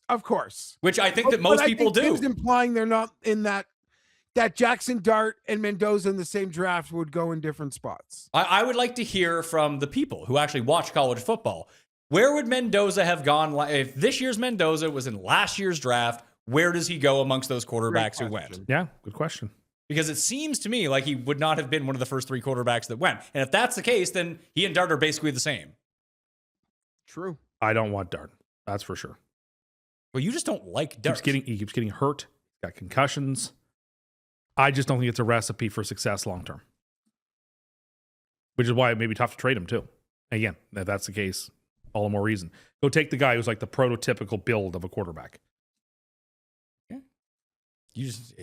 I can see it going in your head that because you didn't bring up Mendoza the entire time all year when talking about the Jets quarterback. That's not true. I have been mentioning him. I have been mentioning him.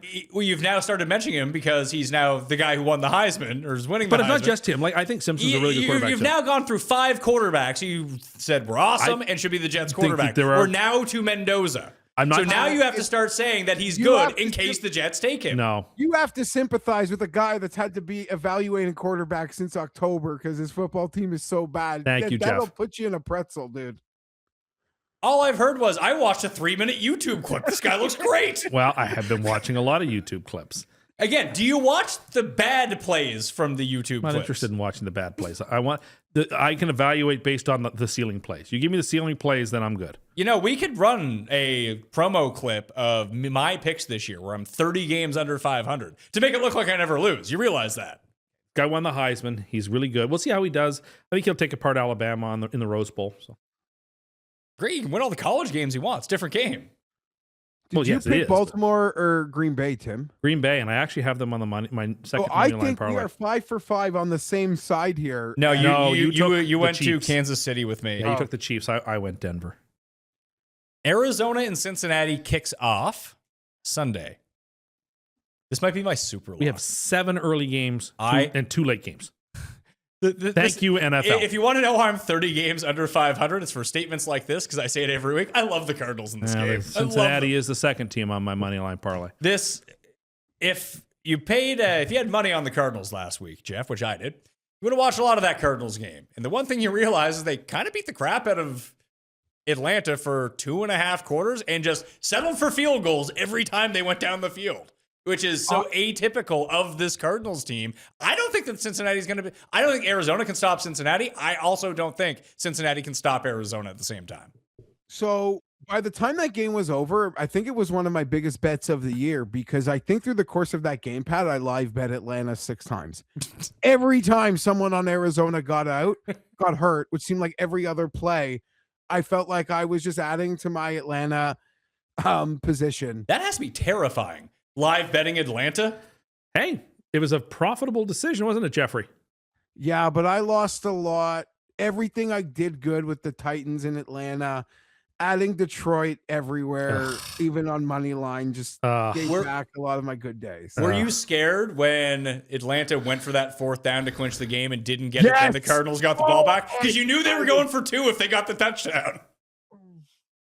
I thought that's how Rob was going to lose his gold pick because he had Atlanta at I think -2. It was like this is how Atlanta gets you. They win the game but win by 1. Yeah, I would have been really broken because between that, if that gone against me with the Detroit stuff, it would have just been soul crushing. It's funny. I actually had a great week betting. I had a ton on San Francisco and I hit that 17-1 bet. It was great. You know who was having long catches last night? He's right back into Alec Pierce is back, baby. You can take him next week for long. He's back. I'm going to take happy Joe Burrow. What if he's back to being sad this week? That's how being emo works. No, not against this Arizona injury report. He's going to get to have fun. Burrow, stat padding all day. I like the over of 53.5. I do too. But I like Cincinnati quite a bit in this game. And I like them as a part of my moneyline parlay. And I just don't think Arizona has enough juice. It's going to be outdoors. It's going to be cold. They let Kirk Cousins stand there and find targets. Yeah. It's going to end up being like 35-20 for Cincinnati. I was going to say like 35-30. I don't think I don't worry. It was one bad week for How about that Dolphins performance against the Bengals last week? Talk about another coaching job, which very well may be open that Jesse Minter might take. To get, yeah, that could be. That's another one that could be wide open. You know open. who that one's going to go to? Who? Because another hot candidate, the young Shula in L.A. Oh, to bring a Shula back to Miami. Yeah, I could see it. Easy lane. I did see they said Tua's gone at next year. They're letting him go. I guess they'll wait till June 1st, and that's $60 million on the cap. He can be the Jets quarterback. He's gone. You think the Dolphins will be able to come out of it as quickly as the Broncos were? No, I don't. Yeah, they're not going to have that. Having as much as you dog Sean Payton, getting him was the best thing that ever happened to them. I mean, he certainly turned them around. 100%. He certainly had a very his decision to take Bo Nix and that not being a crippling mistake has been enough reason to justify that. And that makes up for a lot of the dead cap by Yep. having that rookie quarterback that you could play Yes, it right does. away. That alleviates a lot. I mean, But Quinn Ewers looks so good that you can just plug him right in there. you realize that you're starting Tom Brady Cook, right? I'm aware of my problems. Well, that's okay. some people have joked on the internet that Miami offers the dream package for Mendoza. Get the Cuban into Miami, QB1. And let's revig the whole thing. Would Mendoza still be good then, Tim? Yeah, he'd be good.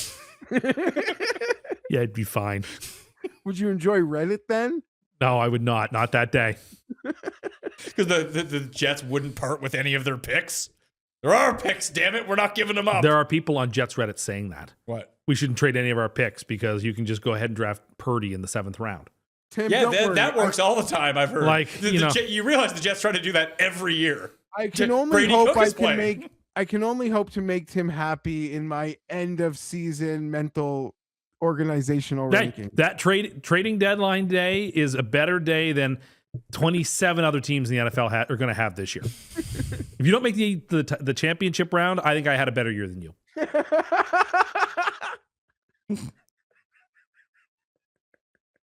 Do you have 5 first-round picks? Because I do. Jets, number 5 in the most fortunate Number franchise. 5. Steelers at Cleveland. Cleveland is a 3.5-point dog at home. 34 is the over-under. Roof, roof, roof. I like the dog. And the dogs in the dog pound. I couldn't love Cleveland anymore in this game if I tried. This is I like short Cleveland list of as well. Superlock. I think they've got an excellent chance to win. I certainly think this is a Fienberg if there ever was one. But you have to remember, much like my Arizona crippling addiction this year, I've also had a Browns crippling addition this year. You And have. They don't really cover that many spreads. They don't, but they did last week, and they're at home.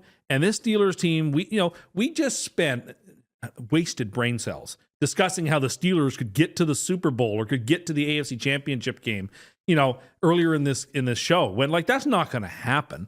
This team is really bad. DK Metcalf is not the only good receiver. He's gone for the rest of They have Adam Thielen. He's gone for the rest of the regular season. I don't know whether Watt's going to play in this game. I think it's 50-50 at best. They probably will hold him off till the playoffs. If Baltimore loses, does it matter? No, if Baltimore loses this game, doesn't matter. So then All here's the more fun reason to love the scenario. Browns. Yeah, but I think that's why. Cheer for the Packers. If you want something really funny, NFL humor, you cheer for the Packers, then maybe they'll rest Rodgers a bit. Myles Garrett breaks the sack record on Mason Rudolph, and everything comes full circle. Or Rodgers, he's an old quarterback. He used to play in Green Bay. He could also lay down and give the sack away, just like they did to Michael Strahan. Two potential great outcomes either way for Garrett on both those quarterbacks. Much like last week, the two things that you want to bet in this game is Shadur checking down to running backs. So just bet. I don't know if Dylan Sampson's going to be back for this game, but if he is, bet him over 4.5 catches, or bet the other Sanders, whatever that guy's first name is. Nothing but Sanders. But bet him over and bet. Shadur started taking off. Shadur's reasonably good at running the ball. I don't think anyone expects that You he's don't going need to run. take a quarterback if you're the Browns. You can just go draft a really good position They can player. trade for Jackson They Dart. can just go with a really good position player. You have rookies. You have a new coach. Figure it out. See, Jeff, here's how it goes. So, according to Tim, Dart isn't good enough. Take Mendoza. If the Browns had a chance to take Mendoza, can't. Got to keep Shadur. Oh, look, I obviously think the Browns would take. Do you know what take Shadur's Mendoza. passer rating is this year? Oh, it's got to be like 45. I can't or something. remember if it's QBR Oh, or look, the passer Browns rating. should It's like 15. I'm just being very wishful. Of course, the Browns should take a quarterback if they can. There is breaking news about the Browns. They will not activate Deshaun Watson for this game. Shocking. I'll take the Browns. Yeah. All the more reason that I feel good about the Browns. Steelers off. I guess I'm not going to get there with Pat, but as I play through my head, the Steelers, I was going to say their best wins, but they've had a few of them in the last month. They usually follow great wins though with great letdowns, and this will be a close game on Sunday. Great wins. Some great losses. You're the Pittsburgh Steelers. Let's see.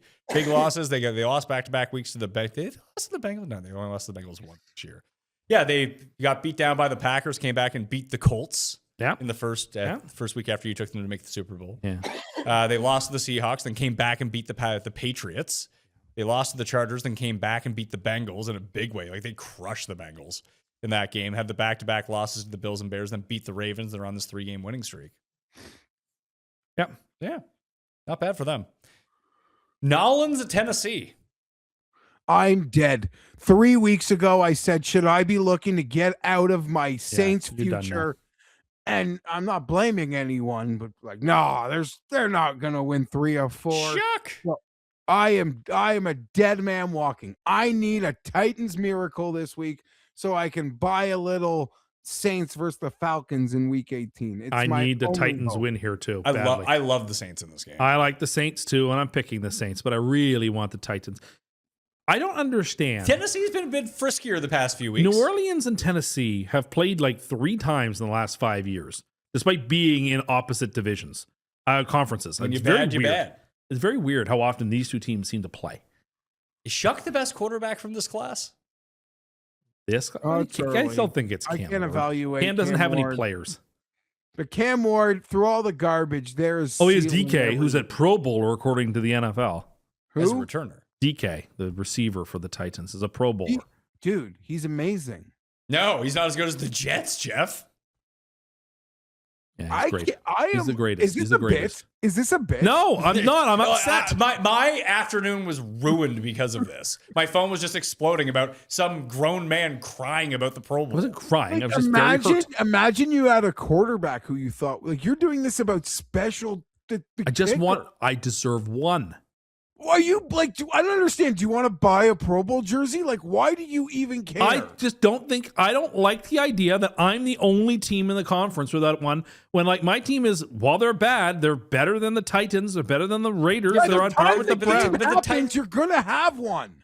The Titans have the best returner. Well, now I don't even. Want, now He's- I don't even want one. He's a Pro Bowler. Now I don't So, even want one. If You my if return we're, down we're on off an injury. if we're so bad and all of our players are the worst ever and we don't deserve any, you know what? Then keep us out. That's good Cameron because Dicker goes full here's Give the us an thing. extra day to Here's the work thing. out. It's good that you've accepted that because they don't have any. Yeah. Cameron And Dicker they're not goes getting any. full-nacating in the playoffs and then decides not to play in the Pro Bowl. You will be like, no thanks. I mean, I'll take it, but it's not. I No, really you don't want it. I don't want it now. If I'm not good enough for the Pro Bowl, that's You- fine. And they're I'll not, just 'cause they have say no this good right players. now. You better be watching this stupid thing. I probably will. It'll be the week without football. Like I'll be watching. Oh, actually, it's taking place now on Super Bowl week. Yeah. Like a part of the lead up to Like Super part Bowl of week. like awards week. I guess. Yeah, it's like on a Thursday or something. I'm gonna take the Saints too. Saints are fun. But this sucks. And you guys said it. The Titans, the amount of, I feel like they're just giving up way less touchdowns than they used to, and they're scoring a bit. Yep. Mike McCoy doing a good job. Mike McCoy, good for you, buddy. Give him the job. Take Mike the McCoy, interim off. please- Mike McCoy could do me a big favor this week. Take the interim off the name. Jacksonville at Indy. Oh. Indy is a 6.5-point dog at home. They're the pick here. It's certainly the sharp side. Yeah. They Whether have- whether they come through or not, I don't know. They have to be the right side. I don't think, like, I'm kind of wondering after 2 games, is like the floor going to fall out from underneath Rivers? I don't see But, why like, it would. He didn't get hit around a lot last night, and like it wasn't his fault. His team gave up 48 points, and like they're still at home, and his family will be with him for the holidays because they were all in the box last night to watch the They game. just jump on a bus and drive across the country. We'll get to that when we get to my. I know. You've already told me. I remember? know, but we're going to talk to Geoff about this. Anyway, So sad. They the Colts. call NFL markets efficient, Pat. The Colts Rob Pizzola and have to friend- be the right side. Rob Pizzola and friends say NFL markets are the most efficient thing in the world. Yet somehow, before the game yesterday, the Colts went down to a 4-point. Oh, I bet the Colts this week at 6.5, 6, 5, 4.5, and 4. The Niners. Good work. I had to make a stand somewhere. I'm down a bunch of money I this get year. it, but I was like, I don't see what other people are seeing.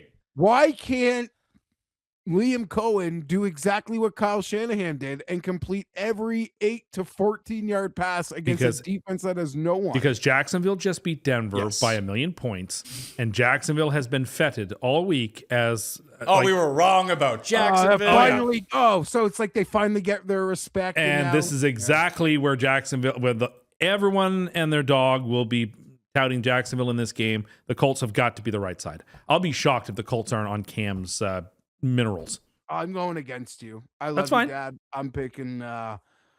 I'm going to take Jacksonville. I think Jacksonville right now will put up the 40 burger. Just here we go. It's the first drive of the game.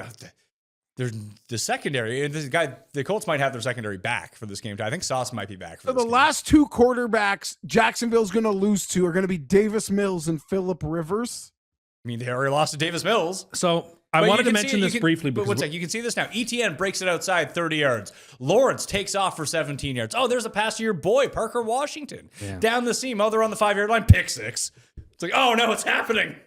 what Phillip Rivers is doing is so monumental. Geoff, are you a little and I mean this, are you a little concerned that despite his whole career as a Charger, he's like defining himself in history as a Colt No, he's not.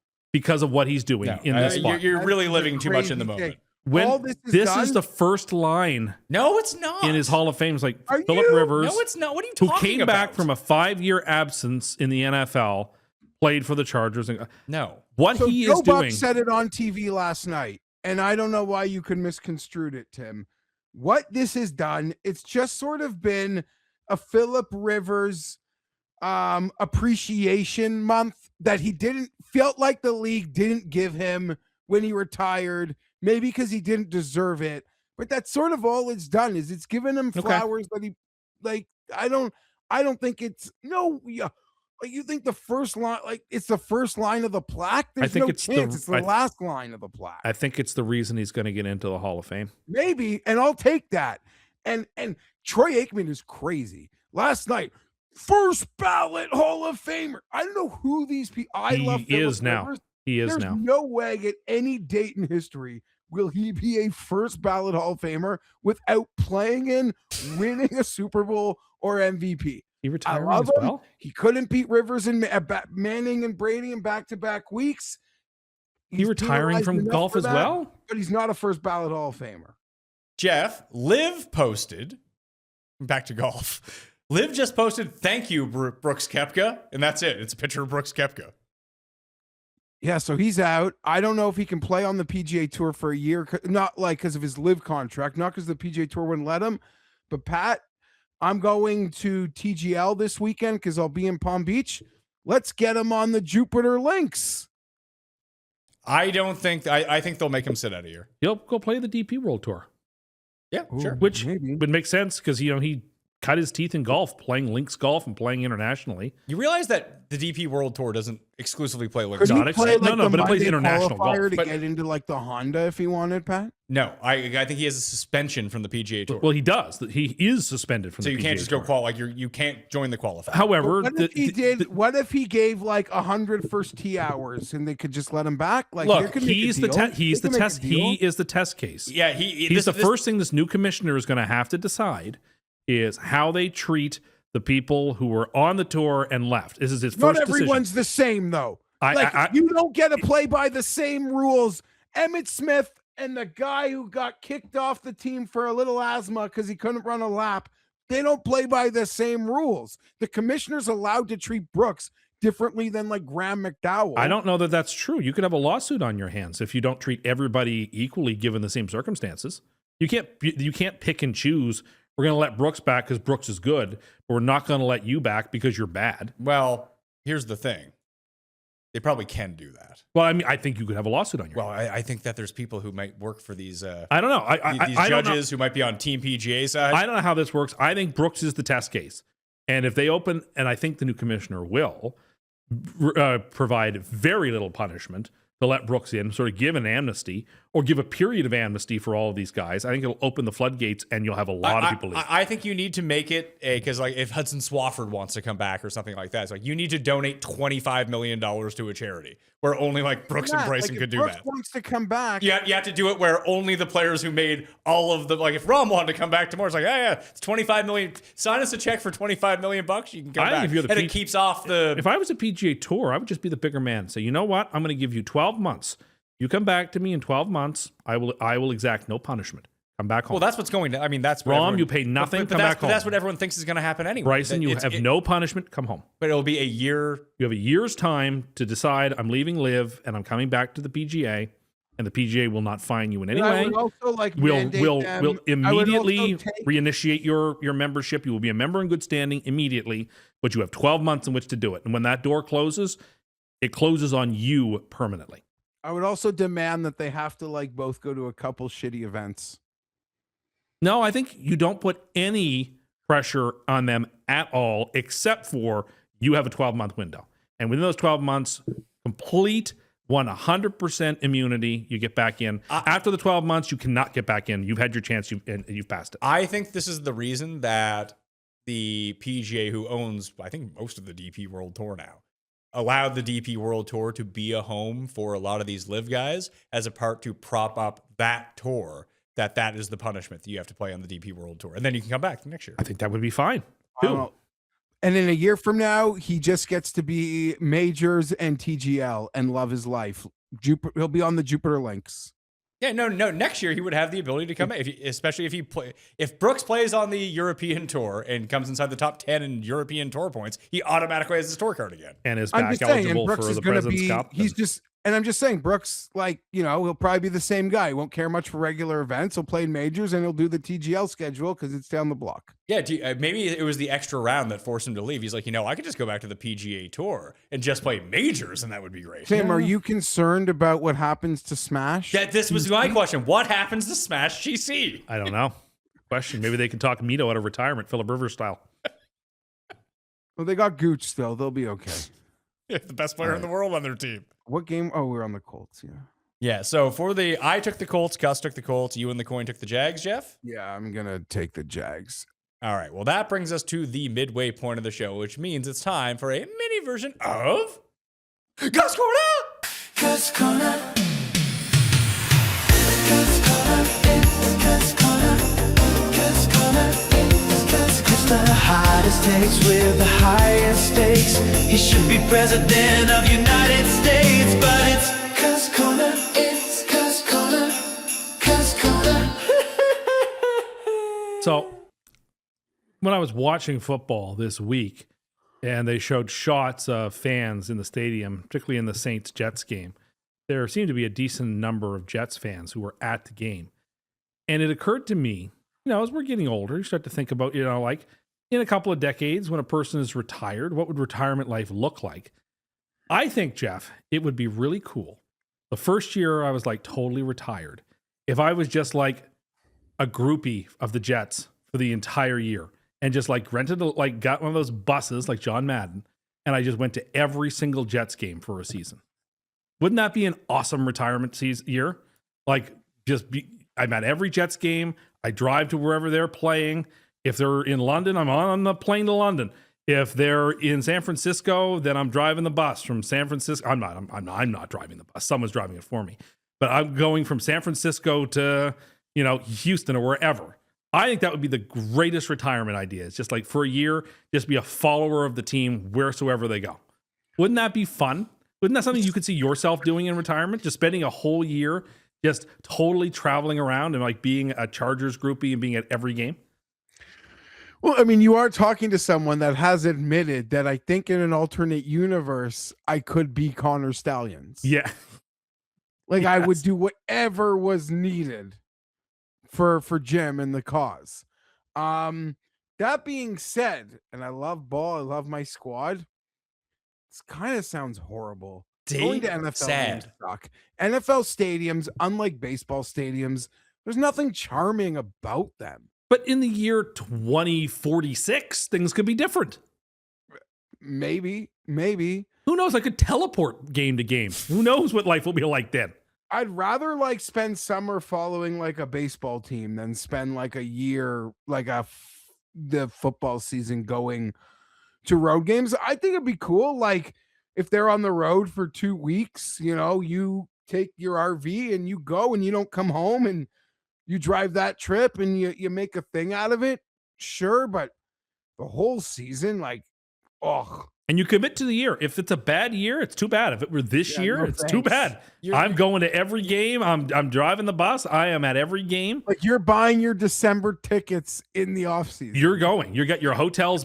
I guess the bus is good enough. I could just stay on the bus. But if it's not, you are going to every game. You're committed to just being on the road with the team every week.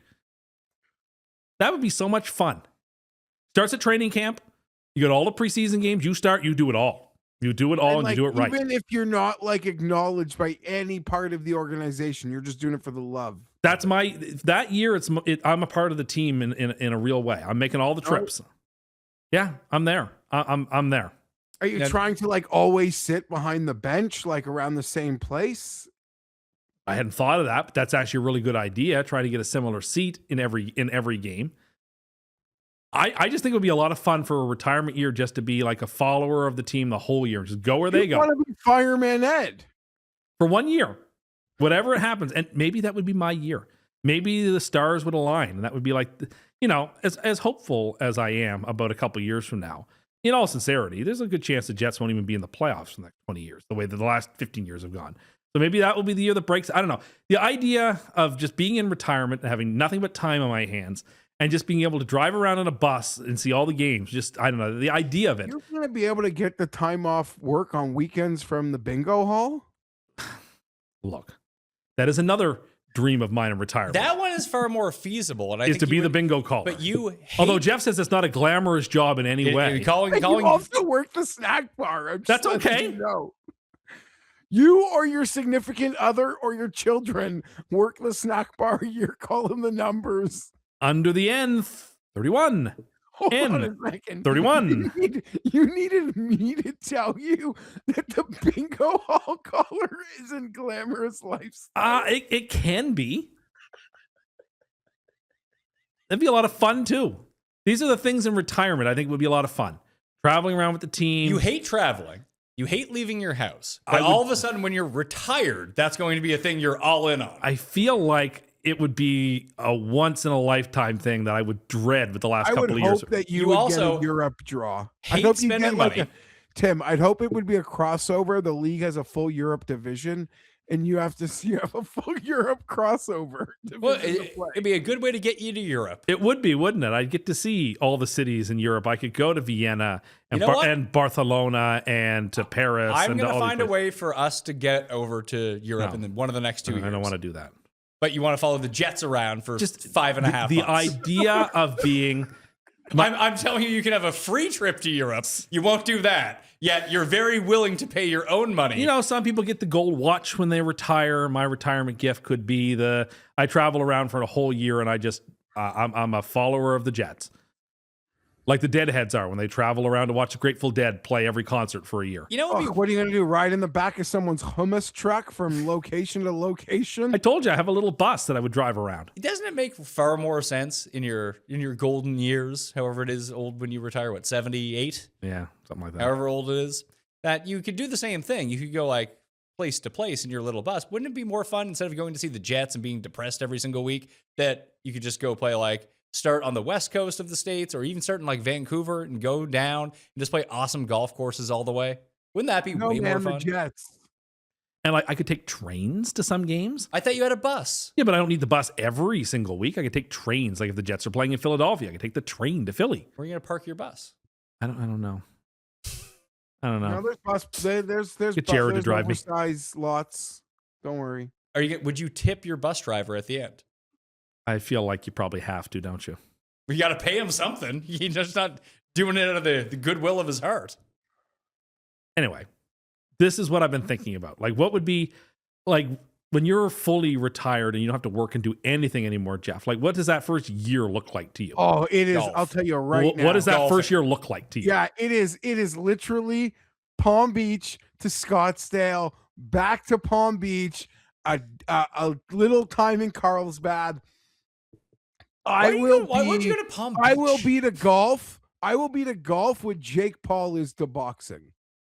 Netflix, that, Geoff. I will literally like just be in Florida getting private lessons like 3 days a week, playing 18 holes every day. What does your retirement year look like? I mean, And you like, finally are done. like next year? No, but let's say you're like 61 and like you have I could be literally 61. If things go well, this show will end in 3.5 years, and you'll never see me again. Okay. Well, And that's the end of I that. hope you're Pat. I hope you're right. what does that Your first sake. year of zero mine. responsibilities look like for you? You know, Well, the kids are still all young the in all the 3 kids are out of the house. Well, they're not. It's They won't be out of the house. They'll be like the 4 first years year old. that you're fully retired and like Oh, you then have I'll you probably have be zero dead by that time. responsibilities. I've been retired for like 15 years. What at will point. that first year of complete liberty look like? Probably no different than the other years that I would already have been retired. I'm going to play a ton of golf. I'm going to do a ton of traveling. I won't be spending my time in Florida. I'll tell you that. No, you're much. not going to be going to 16 Jets games. No, I will not be going to 16 Jets games. You could travel around the tour for a year, Tim, Jeff. I mean it. I mean it. Going to like 16 Chargers games gives like what Out of all the sports, football would be the worst to go to. I was in San Diego for a week. I wouldn't even go to 2 games. We know. I would try to do as much golfing as possible, but I'd want to do golfing in, I guess there'd be a part of the year where you might have to go to Arizona or Texas or Florida, but you could go to the Caribbean and do the same thing if you wanted to, which I would prefer to do. Or Australia. Or Australia, sure. Like that would be a lot of fun to me. Okay. Like I've been trying to put together our Scotland or Ireland trip for each of the past 3 years. It keeps falling through. I'm going to do that in one of the next 2 years. I'm going to go do that. Well, I've already done that. So maybe like apparently there's a place in Turkey that apparently just has like, it's just a resort with a bunch of golf courses now. So like if I start losing my hair, I'll go to Turkey, get a transplant, stick around and play some golf for a bit. Like I would like to golf in exotic locations. The most exotic vacation that I think think I want to go on in my life, but it would have to be like high end, but like what's an high African end, though? safari that's done by like but I'm just like there are other people that have been paid to like make me have a good time. I don't know if an African safari does it for me. That's not what be high on my list. But The trips that I want to go on now, I gotta like talk my wife into it with a baby on the way. It's gonna be like super tough. But like I want to do like Chile, Uruguay, Argentina. I want to do that. I'd like to. That's forever away. I haven't been to Australia. My wife has, but I want to do Australia and New Zealand. I want to go to Japan and China, but she doesn't want to go there. Too many people. I was in the Tokyo airport, so I Tim guess I told was me in he Japan. wants me to take him to Israel. I would love to go there.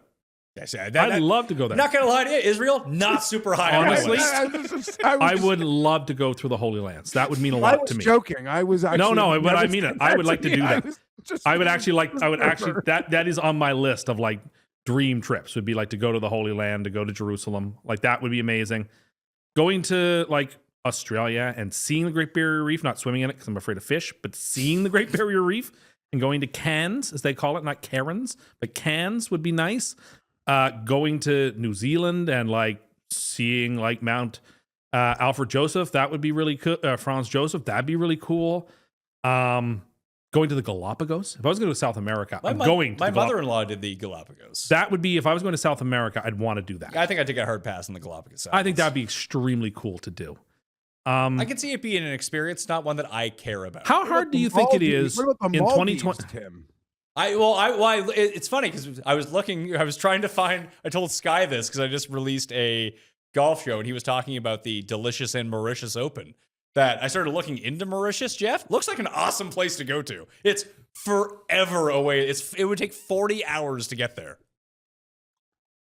How hard do you think it is in 2025 to get to the South Pole? Like to get to Antarctica? No, to like do you land in Antarctica or whatever and you do the trek to the South Pole. This is not 1905. Can you land in Antarctica? Don't you have to like? You can land somewhere like I thought you had to go to like Argentina or Chile. You can like and take a boat. You take like a boat really close to Antarctica.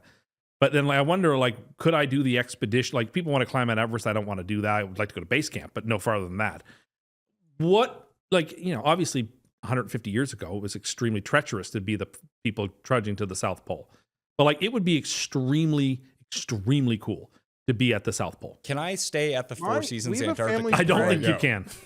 These things cost like insane amount of monies. Oh, and do they're they? like 5 Wow. stars, but like National Geographic like leads expeditions with like real Yeah. people to all these That places. would Yeah, be if really you cool. had the money, like that's way easier than like mountain climbing. I certainly want to go on trips where I learn stuff and I see stuff. Like if I went to Europe, like I want to learn things and see things. Like I don't want to go to, Or you're not just walking around with your ears plugged and your eyes closed, pal. but I don't want to just like Coming walk from the a guy who Champs-Élysées. thinks when he's seeing it on his computer means he's been there. Yeah, but I mean, I would look. Have I looked at a lot of the paintings that are in the Louvre? Yes, in super high res, probably better than I would be able to see it in person. But I'd love to like go to the Louvre and spend like 3 days there. See, it's funny because we saw the line. We were walking around Paris. We saw the line to the Louvre. It was like it'll be like an hour to get. It's like, you really want to go? I looked at my wife. She was like, rather It's go like get lunch. the thing. Rather go get lunch. It's like the thing in Paris. I'd like to do Yeah, there's the thing. some good places to eat.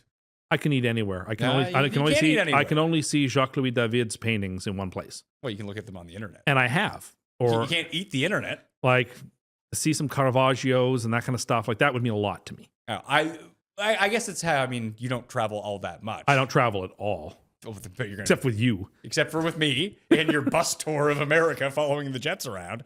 But I would imagine that all three of us, it sounds like we all travel and go to different places For much different reasons. differently. Yes. It's not even for different reasons. It's about what you do when you get there. Like, Geoff, you strike me as the type who likes to like saddle up somewhere and chill. Yeah. Yeah, but my wife likes sometimes she likes places where it's like nonstop activities. So I like that too. So my wife's somewhere in between. Like there are certain days of like if we're away for 10 days, 5 of the days are usually like kind of me off doing my own thing. Well, my wife just kind of hangs out in the hotel room, gets room service, checks out like the few things that she wants to do. I usually just like walk around for 3 hours in a city. No map, no nothing. Just start. I'd be walking too around. afraid to do that. Why? I would be too afraid to do that. I don't know where I am. I could get lost. You have I'm a by phone. myself. Like, oh, here's where I need to go. Here's where I am. I'd be more comfortable like being led by a tour group. I like to experience that. I like to try to like. The first thing I do when I get to any new city, if there's a subway, I go ride the subway. I like to try to pretend like I live there and try to experience it that way. Because that's how I always like whenever I move to a new town or a new city, whatever it might be, that's how I experience that city and really learn to love it. I did make myself take the Montreal Metro by myself. You did. Yeah, You did it in Toronto you did. too. I did in Toronto as well. I ran the did the. But the I subway. find you get more of a sense of it's the same difference of staying in an Airbnb versus staying in a hotel when you go to some places. I'm on Team Hotel, by the way. Listen, hotels are much nicer, obviously. And they're more convenient, and you Well, don't have they- to deal with well, they are- anything else other than the hotel room, and you don't have to worry about like codes to get into the room, That's and that's not a stressor in people's lives. and if like they're it's not someone you. else's home, and I just wouldn't feel as comfortable as I would be in. I could live in a hotel. I could live in a hotel. Royal Tenenbaum. I could live in a hotel room. Like if you told me I had to spend like 6 months living in a hotel room, I could do that. Well, you easily. would love to say the hotel that I got you in Toronto. That room. That was so nice. Oh my goodness, that was so nice. I had such a fantastic view of Bremener Street, and it was really nice. And you had your living room. You had your kitchen. I did. It was so Your nice. bedroom. Oh, it was amazing. Then I walked down to the room I got for Cam, and it was like real tiny. Well, fair enough. I had such a nice room there. Oh my goodness. But That's the good life. Like we did this on our honeymoon, and Airbnb and like Vrbo and all those places are so much different now, 10 years later, because they're sometimes more expensive than hotels for no reason. Yeah. Like, why would I want to stay in a more expensive? I also like going to a hotel. I like there being concierge. There is. I but you like get- there but being everything. If that you're comes going, with if it. you're taking like, I rarely stay in a place for more than 3 days. So if you're constantly having to check in and out of hotels, sometimes you miss a lot of the city. So like when we went to Copenhagen, we got an Airbnb instead of a hotel, and we were just like in the middle of a neighborhood, a place where we probably would never have went if we had stayed at a hotel. Because if you stay at a hotel, the hotel's usually nice.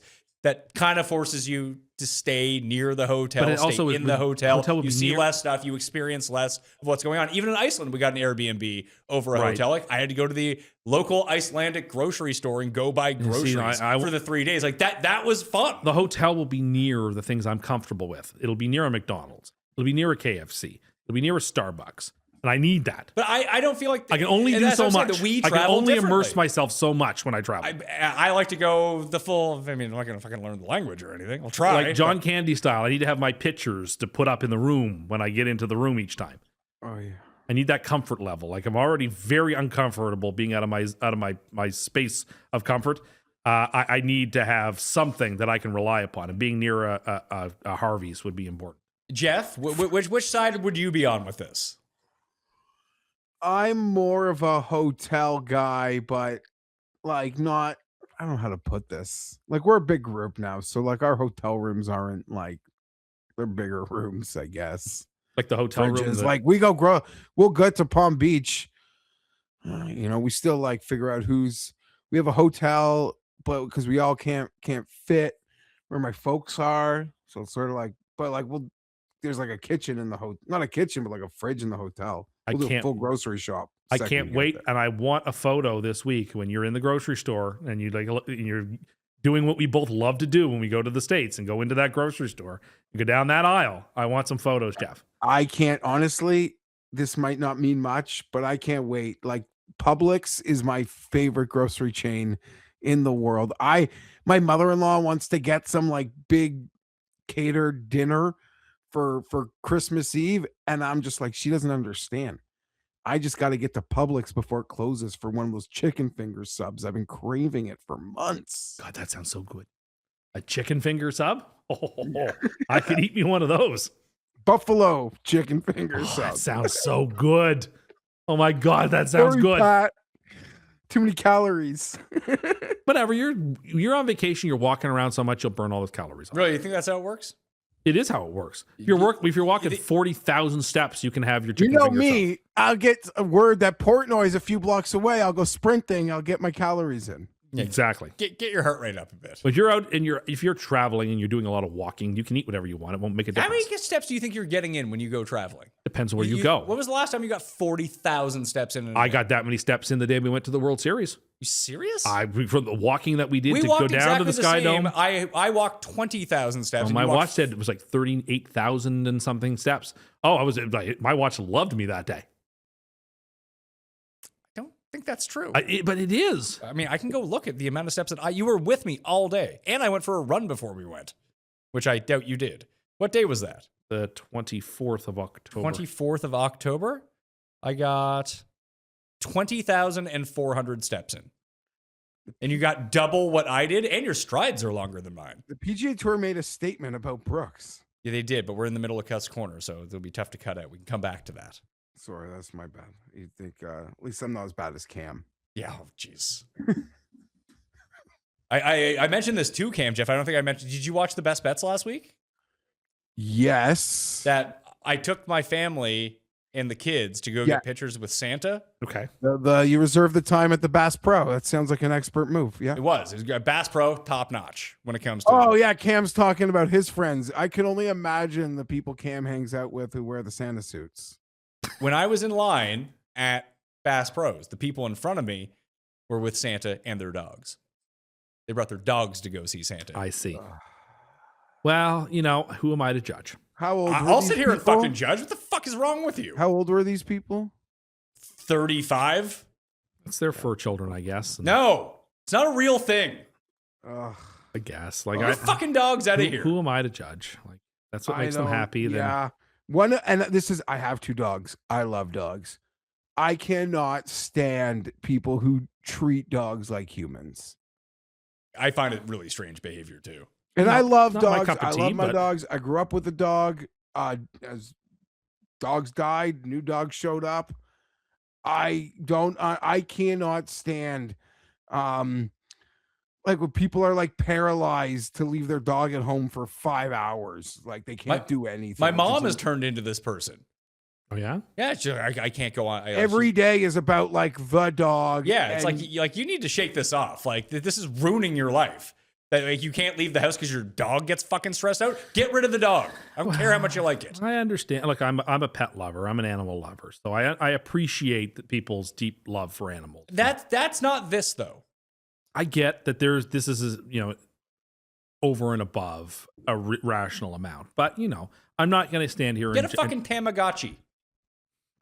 Be fine. There's a reference that people will get. See, in context, like if there's also a child Has there, he you ever don't heard mind of the dog Tamagotchi? being there, right? You have heard of a Tamagotchi. Look at me. Okay. Current references. I am shocked. There it Okay. is. I am Wow. shocked that Do Dayton has you heard of a think- Tamagotchi. Jared, what are the odds Jared knows Tamagotchi? 0. He's too busy getting blackout drunk right now in Tibbs Eve at a bowling alley in Newfoundland. Pat, if they also had a child and they wanted the dog in a picture with the child, is that equally as like that's Yes. what- Just get the dogs out of the fucking store. Don't bring your animals into stores unless it's a seeing eye dog. Get them out of there. I believe governments have gotten far too lackadaisical, and anyone can say my dog is a service dog. They could all just put a moccasin on their dogs, and what do you call it? What do you put? Just one? Just put a pullover thing. They just put these like a traffic vest on their dogs, and all of a sudden they're fucking service dogs. Unbelievable. Okay. You've really plumbed the depth of how Geoff feels about people and their animals. I feel like No, if I you're like blind and you need the dogs, but dog, People You know what? game the system, and then they Let take them. advantage Let them. of. I'm losing a lot of society's- votes right now for my anti-keep your pets out of like stores take. You know, Keep them off planes too, by the way. well, people need to Society travel with is their dogs. too though. nice that we decide to like placate these people instead of like drawing hard lines with them. These people are taking advantage of the niceties of the rest of us. Exactly. I'm okay with that. That's okay. They're just selfish people who don't want to be inconvenienced. They love their animals, and I mean, some of them do, some of them don't. They're just like, I don't want to board my dogs. I have to wait. I don't want to have to wait around. Same reason that I don't check luggage. Is I don't want to have to wait around when I get off a plane. Some people fudge this so they can bring their pets on the plane so they don't have to wait around. okay. No, it's I'm not. It's not bothered by okay. it. I don't want to see your fucking dog on the plane. Well, usually they're in like a kennel and underneath the Like, chair. Not always. Ever go to like a beach, like on a beach vacation with the kids? No. You're not chilling. You're not waking up, getting your spot by the pool, going to the beach, having lunch, taking a nap, and then going out for dinner. That's not Pat's day. No, that's not my day. Because we were Not thinking, even like a nice like beach resort. I eventually will probably do it. Just we haven't done it yet. I see no reason to bring the kids anywhere because I don't feel like they're old enough to remember what we're doing. Fair yet. Not enough. yet. Like we've brought them to cottages an hour away. Yeah. Like that's the same as going somewhere like The French Riviera. Yeah, like they don't know. Not yet. No. No, like when they turn 10, then I feel like Go to it's Disneyland. At this point, Yeah. I'll be honest. No one, like even my mom, like no one's taking my 3 kids. No. Like Yeah, at a point, my mom or my wife's mom used to, but 3 is just a number. And even like my parents have aged out of like wanting to help with the baby. They don't mind the older kids, but they're like, they don't want any part of like a baby at nighttime. Yeah, it's tough. It's tough scene. Not looking forward to it. Yeah. Well, I am looking forward to it. I'm not looking forward to that. No, I can understand That part is because you've been awful. through that part of your Awful. life, and now you're about to start it Yeah, again. now I'm about to be retired. Can't be doing this. Old people like me can't be doing this. He's Well, talking about retiring. it would just, your first year of retirement, I think, should be, if you can make it real, like should just be a blast. So you're like he talked about his first year of retirement, like people in our university double cohort with the double graduating classes. Some people ended up with like a year off between high school and university. That's how you want to attack the first year of retirement. One thing I have done is I've started investing money for 3 separate. They're pretty. I mean, if the money goes away, then the money goes away. I want the money to grow as fast as possible. But I put money away for each of the kids to take a year off in between. I feel like the worst thing I ever did was not take a year off after I think high it school depends to go to who you college. are. I agree, but I For think some people it's a good idea. For other people, it's a really bad idea. I think that most people would benefit from taking the year off if they're gonna go to college anyway. if it's an intentional year off, and like not just to wander. No, like- go to Europe. Go You're not like backpacking. sleeping until noon in your parents' don't house. don't do what I did in the first That's year what of I mean. college anyway, and just don't do anything. That's what I mean, like there has to be some sort of intentionality to that. Yeah, like go do something. I think I would have. I mean, I didn't take a year off, and I don't regret it.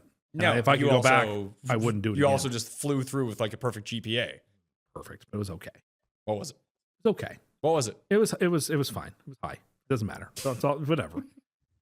If anyone, it's all about endurance, not intelligence. If you just study, anyone could do fine.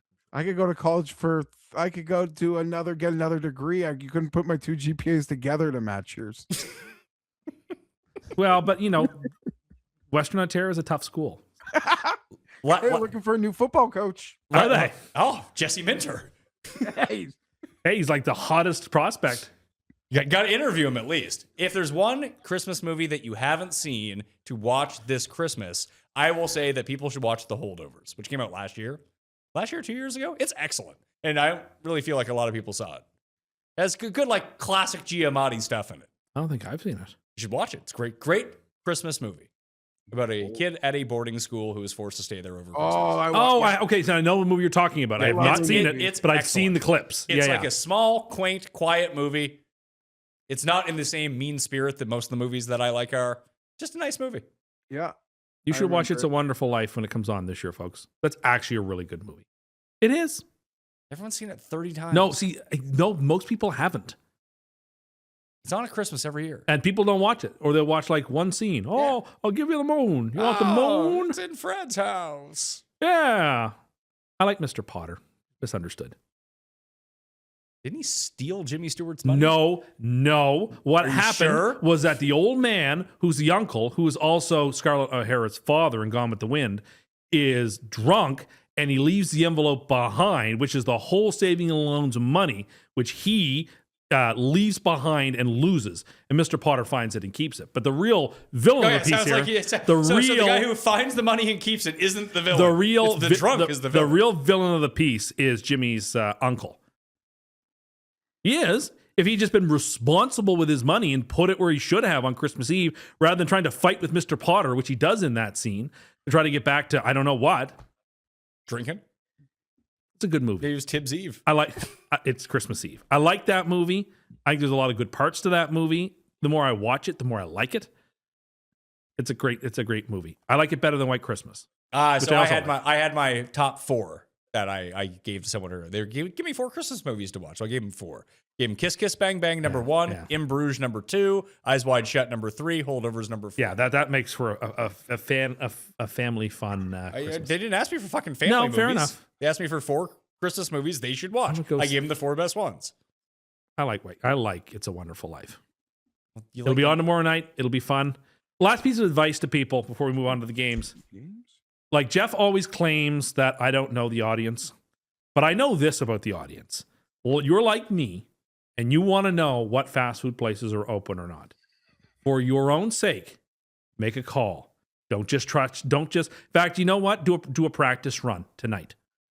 Go ahead. Go to where you think you need to go to find out, are the hours posted?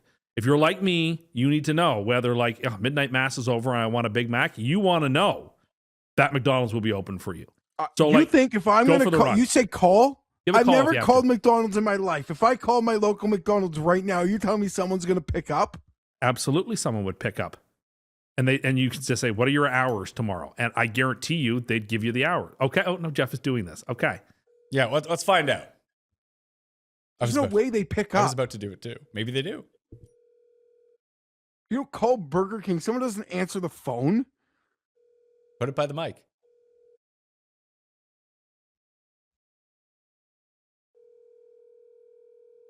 What if Ronald McDonald comes on? Grimace. Oh, what does Grimace sound like? I don't think Grimace is verbal. Oh, I'll give it one more ring. Yeah, it was a waste of time. They're busy. Probably answering so maybe that's what it is. If you call them and no one picks up, they're open because they're so busy by your logic. Anyway, my point was make sure you know your hours. Do a test run if you have to. Go tomorrow morning, do your test run. Once you showed up at a grocery store and it was closed and you drove out of your way? That's happened more than once. But Christmas Eve, I've been to looking for McDonald's and have to not go to the one I usually go to because it's not open or something. Same with Christmas Day. You say I don't know the audience. I know this about our audience. They're passionate about fast food, and they want to know what's open or not on Christmas Eve, Christmas Day, New Year's Day. I want to hear from the audience in the comment section about this. I want to know whether or not you're someone who partakes in going to fast food places on Christmas Day. I will acknowledge I would never in a world call the place. You just I have enough life reps that I did double take the door to see the Christmas hours when leaving the other day. I did it the other day too. Going through, just getting a coffee, but I was like, you know what? I need to know where home base is Christmas Eve. Where do I have to be? If all else fails, I know this place will be there for me. Like if grandma screws up the cooking, I need to know where you'll be. I just got a text from my grandma. She's not cooking. Okay. Big win for all of us. Oh, I like when my grandmother cooks. My grandmother's an excellent cook. See, you say this. No one can confirm this. Well, because you have horrible taste in everything. And you just say that your grandma's cooking is great. It's very good. Like, it's not a slight to your grandma. Everything is amazing. Yeah, you think everything's amazing. It's not a slight to your grandma. Most people's grandmas suck No, at my cooking. grandmother's one who's no longer with us was an excellent cook. One who's with us is an excellent So cook. they're just both. That sounds impossible. I got lucky. I'm not the size I am by accident. I had two grandmothers who had me, fed me well. I don't know. Yeah, some grandmas got it. I had a couple grandmas that they didn't know flavor. We'll just leave it at that. Put it this way, my grandma has one ingredient: salt. Well, that's an ingredient. See, Jeff's grandmother's probably cooked like some really cool, like traditional stuff that I would never get a chance to try. Like, did they used to like make gefilte fish, for example? No. Okay, see, I'd love to try like a homemade thing. gefilte Everyone, fish. no, don't put You would love to try gefilte fish. We go to places like, hey, you should try this. No, I wouldn't want to try that. I want to try like someone's I don't want to try from the homemade professionals family making recipe. food. I want a homemade recipe that like has been passed down several generations. I guarantee you it's only lasted that long because it's really good. Yeah, I bet you like Pozzola's Nonna makes like some incredible dishes. Also on the table, all Italian people aren't good at cooking. Yeah. They aren't. I'm sorry. Oh, I bet. The law of averages just say that they're good at not. cooking according to the movies. That Italian Christmas Eve, the Feast of Seven Fishes and the lasagna and everything. Oh, I bet you that's amazing. When it's homemade and those are old world recipes passed down generation after generation, you know they're going to be great. You just know it. You talked to Cam about Pozzola's wedding. Did his mom and grandma make the food at his wedding? No, just the food, I guess. Well, no, that's different. I get fair He enough. hired a professional to make food. Agreed. Let's get back to these games. The game Cust wants to talk about the most, Bucks at Dolphins.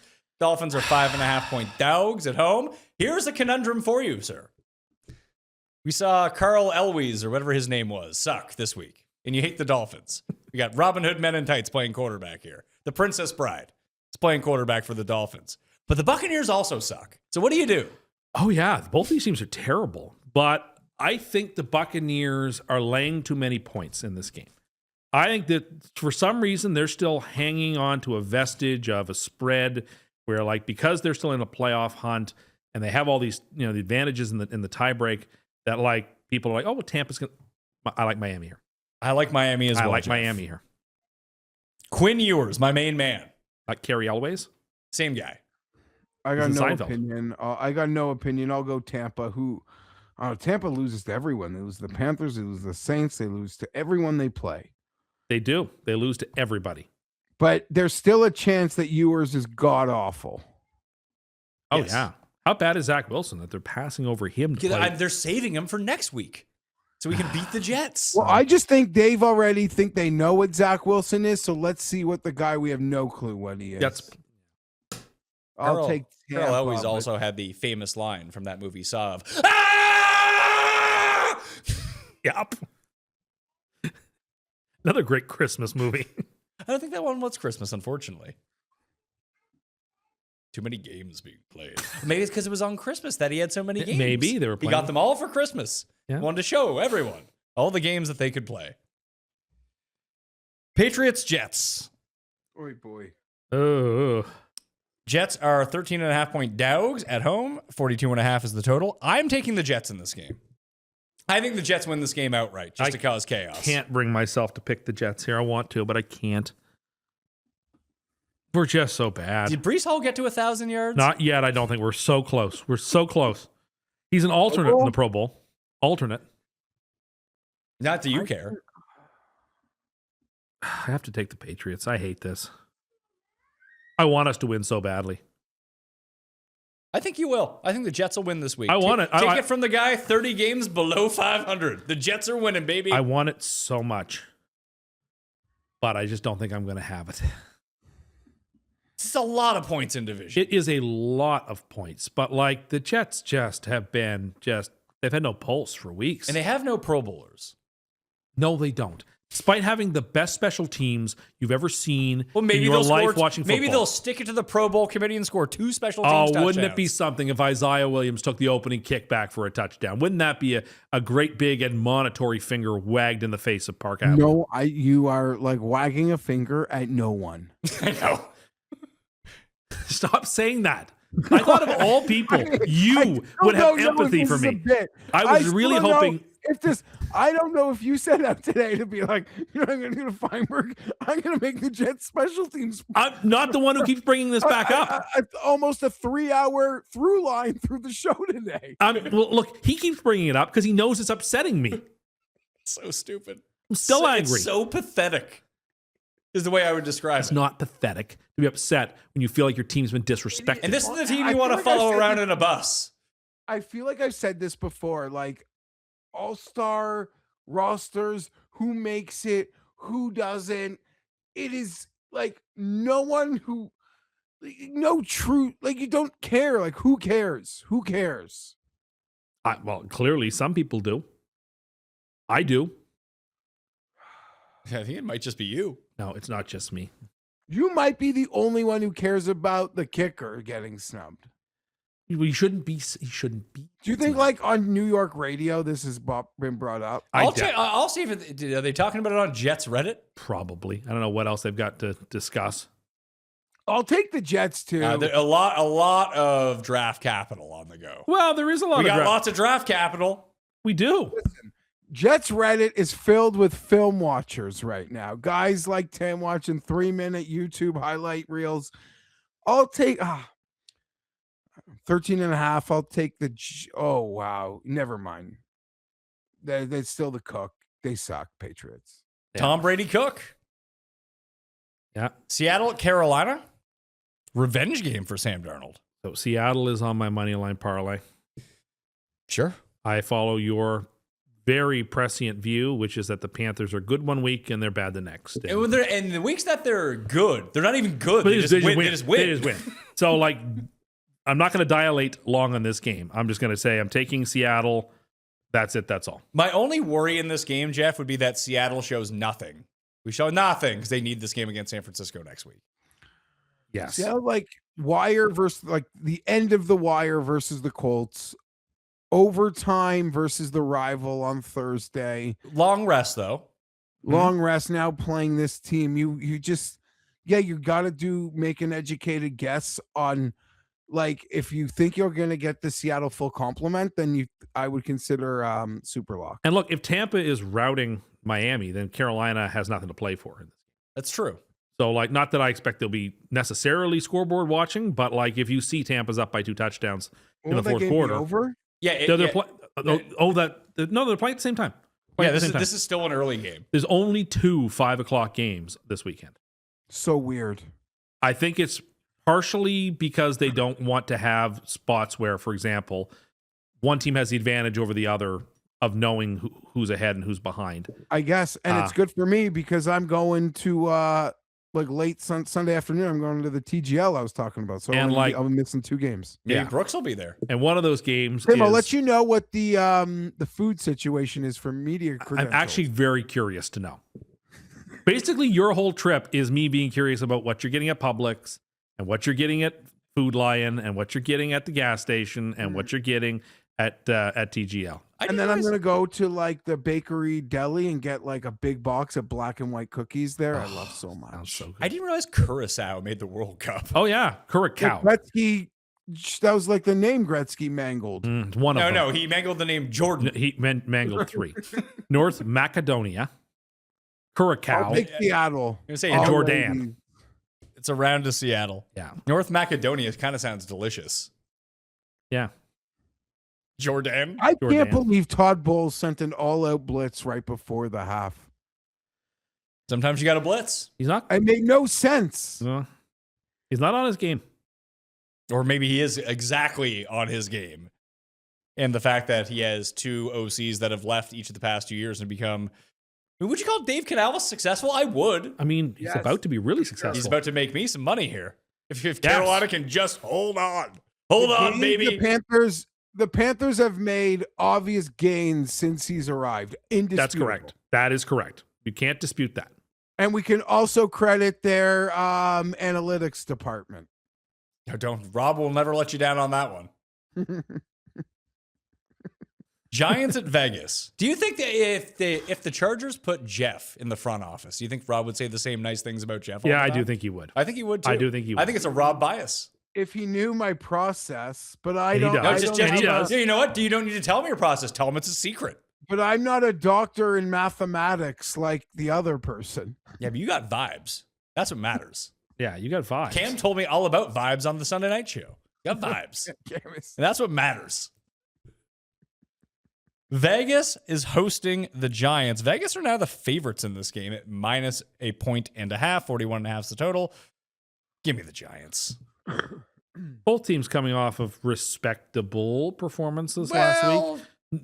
Raiders more respectable than the Giants, who let Broseph come in and beat them, where I'm sure. Well, no, they didn't let Broseph come in and beat them. They let Broseph come in the game, not score any more points, and still lose. Yeah. Or actually, they may have kicked a field goal with him in the game. So I will take the Giants here. I do think the Giants are the better football team.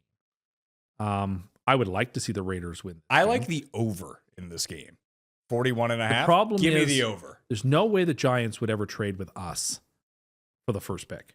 It just wouldn't happen. I don't see any scenario in which the So you Giants. need Vegas to be the first pick. Vegas Agreed. would trade with us, but I think Vegas would take the quarterback.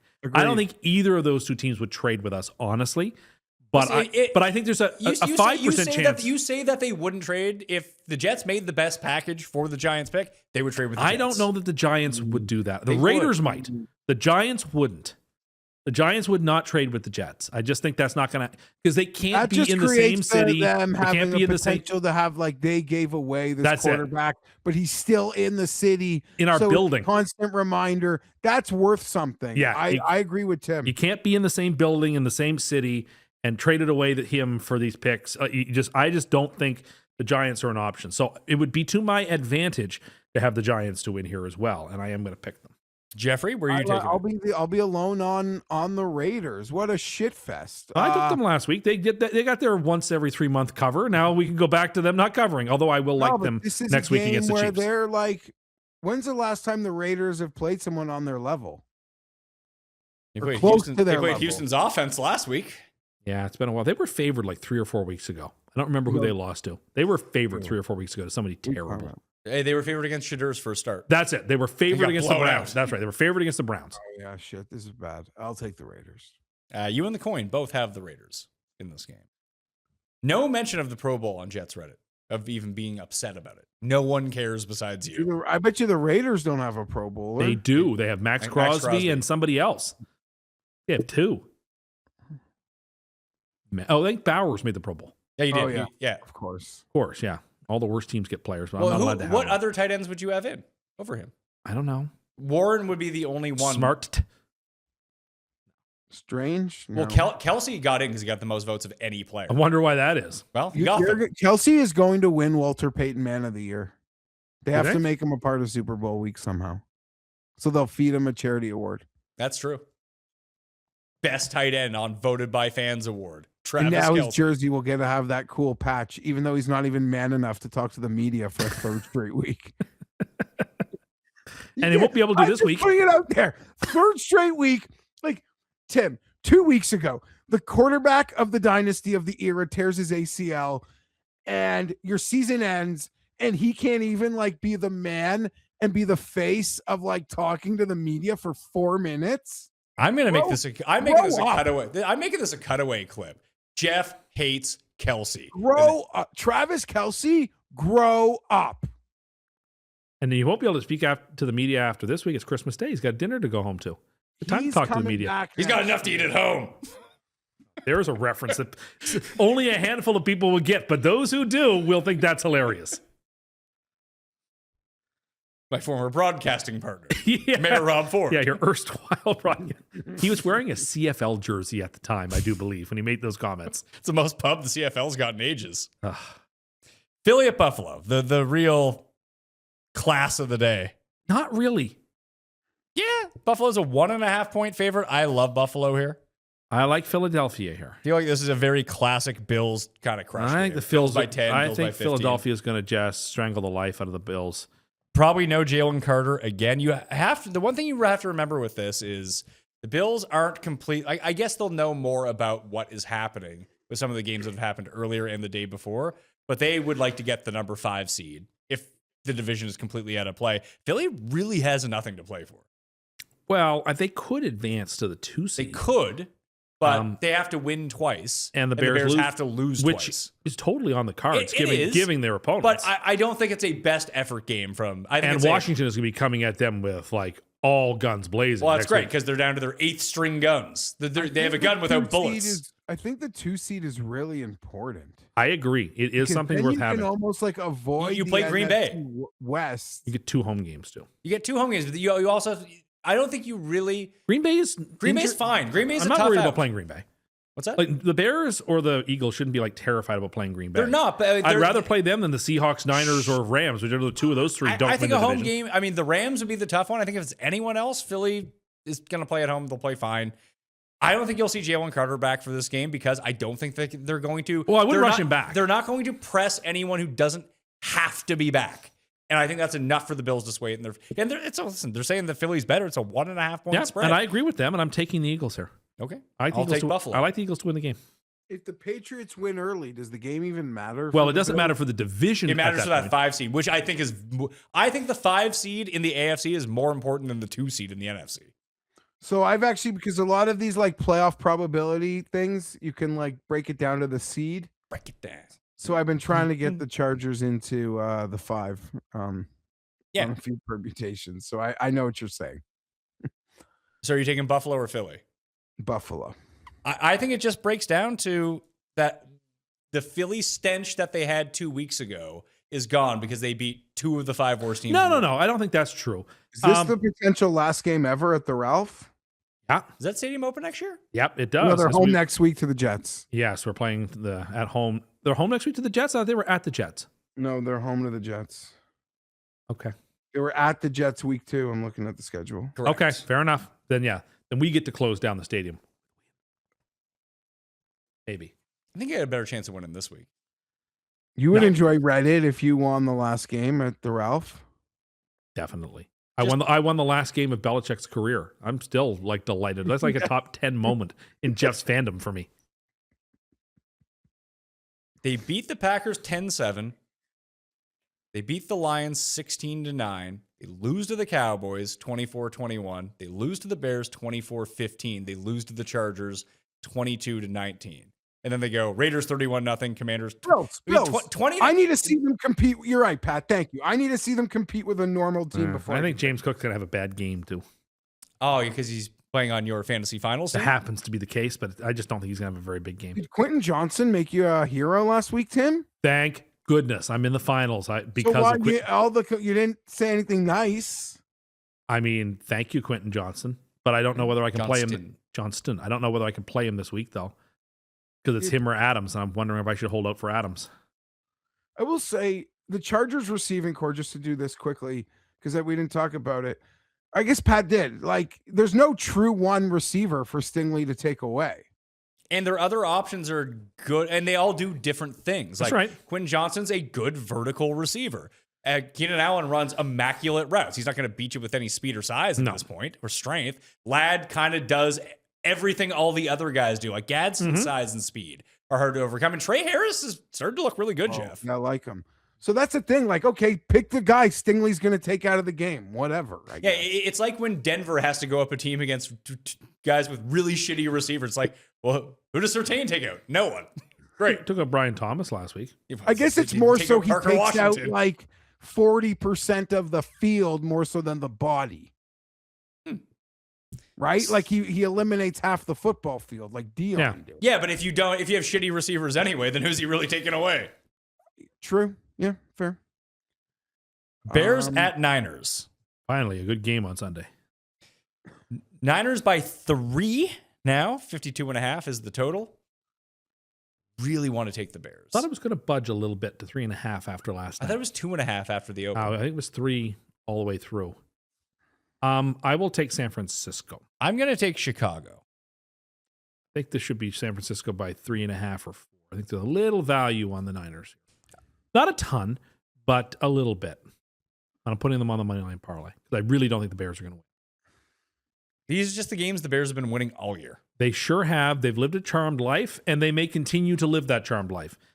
Quite a possible playoff matchup. But like San Francisco has the world to play for too. At home, they get to play their last 2 games at home, and if they win them, they never have to go on the road for the rest of the season. And that makes them a very dangerous team. And they are starting to peak. Talk about the teams that are starting to peak. Jacksonville is sort of kind of at their peak. San Francisco is starting to peak and a dangerous team. And I like them in this game a lot. I just think there's going to be a lot of points in this game. And if you're going to give me a field goal, I feel like that's coin toss either way. Okay. What do you think, Jeffrey?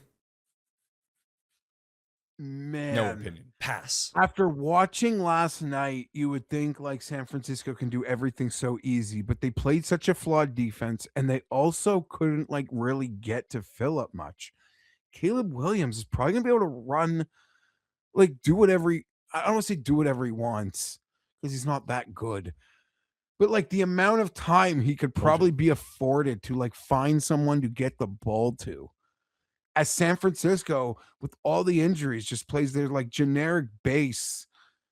Are they getting guys back?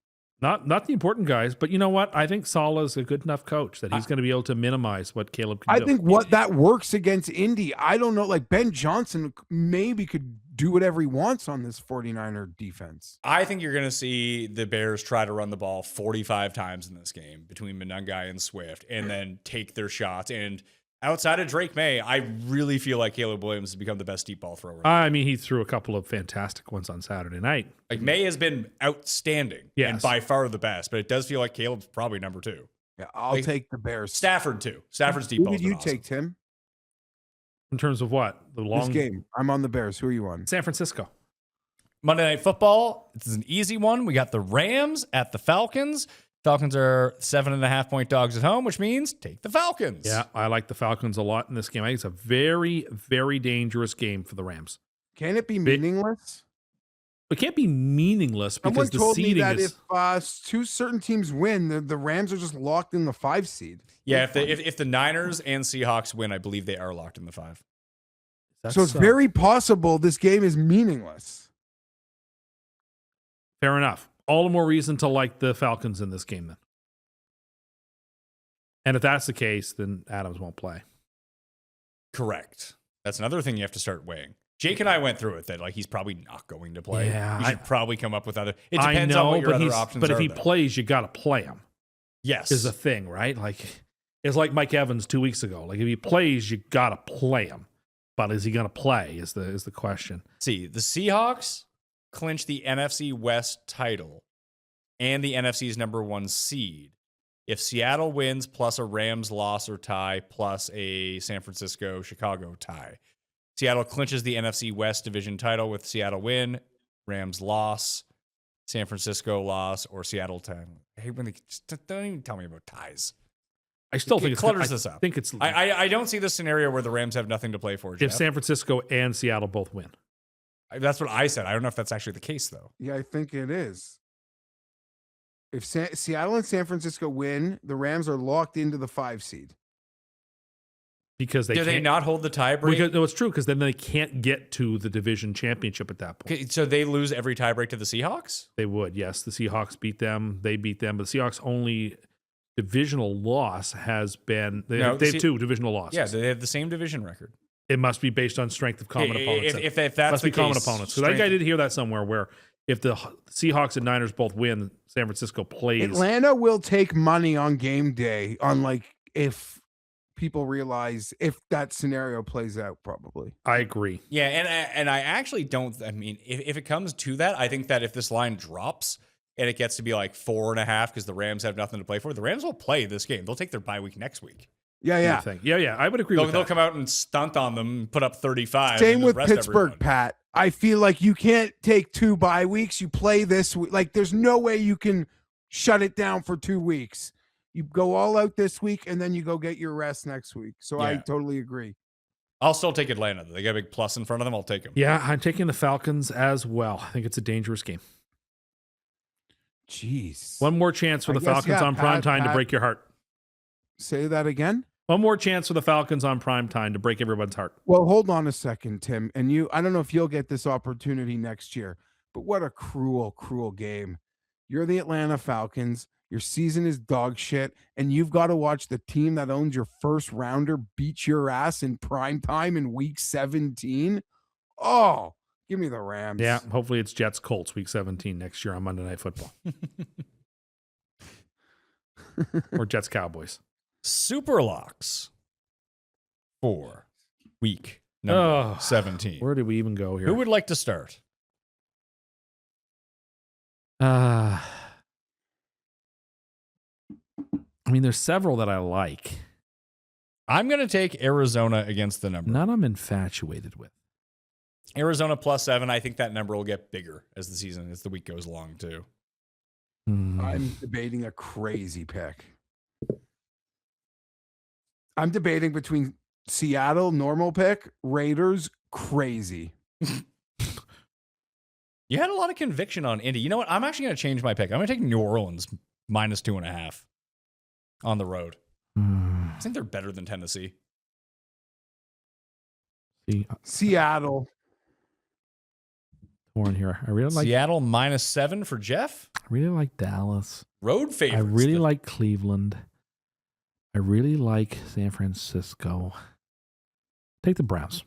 Take the home dog in a game that might be meaningless. Cleveland +3.5. To recap both of your free money plays this week, you have the point setup parlay, which is it's Christmas. It's me, Jimmy Stewart, giving you the point setup parlay. Why does he sound like Snagglepuss?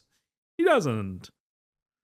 Oh, it's a point setup parlay. Point setup parlay. Here's my picks. Exit. Stage left. You know, going into Nick's to have a drink, and I'm picking the Cowboys, Lions, and Broncos on a 7-point teaser. That's the point setup parlay.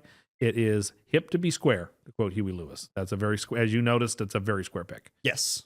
And we have a somewhat spicier money line on the rest of the slate. Green Bay, Cincinnati, San Francisco, and Seattle. That will do it on the Christmas edition of the Pat Mayo Experience. I want to wish all of you a Merry Christmas, Happy Holidays, whatever it is you do. Be safe and tell people to watch the show. You're around their family. Like, I got a good Christmas show for you. It's called the Pat Mayo Experience. Cust was wearing a tie. There was a new Cust Corner theme song that was really Christmassy. Was that your favorite of the new ones, Geoff? As Geoff pointed out, it's like The Wire now. Yeah, I used to love that about The Wire. Same song, just totally different genres. I like Christmas music. People are like really turned on it, but I guess I get it in like enough doses where it doesn't follow me into my home. I could see how that would bother people. You see, we do have it out. Like, we have one of the TVs just playing like a Spotify Christmas playlist that calms the kids down. Yeah. It's not bad. Some stuff is pretty good. It's just background music. That's right. And like the picture that they used for Mariah Carey is like a Mariah Carey picture from like 20 years ago, and she looks fucking great. My favorite Christmas song is Snoopy's Christmas song. With the Red Baron? Snoopy and the Red Baron? That tracks. How's it go? Dayton's all on board with Christmas bells, those Christmas bells, ringing through the land. Royal Guardsman. Snoopy's Christmas. It's not the Run DMC Christmas song? No. That's my favorite. That's my favorite Christmas song. I have to admit it. I love it. Well, I like Snoopy. I want to thank all of you for watching. If you don't have a Christmas gift for your dad yet, or even if your mom who loves golf, you have two moms, you can go to the Race for the Mayo Cup.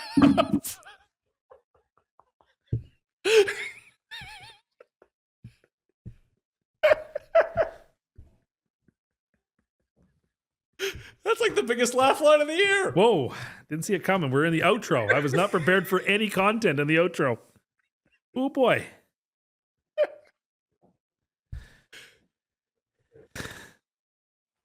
Race for the Mayo Cup is open right now. You can hit it in the description. It's $250 to play for the entire year, $110,000 to first place. I got my dad a gift as an entry for it. I got my father-in-law an entry into the Mayo Cup as well. They're both going to like it. You know who should do that, I think? You and Tim Andergust. Tim Andergust.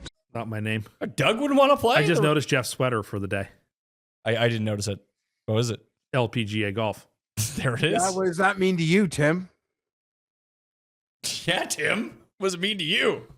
Well, he's implying something. I know he is. I like that sweater. I know what you're implying. I'm not implying Do you anything. not- I like that sweater. Do you not own one because you don't support women's sports? I actually have watched some of the women's majors, like the Women's U.S. Open and PGA and Evian Championship. Where was the Evian this year? Always in France.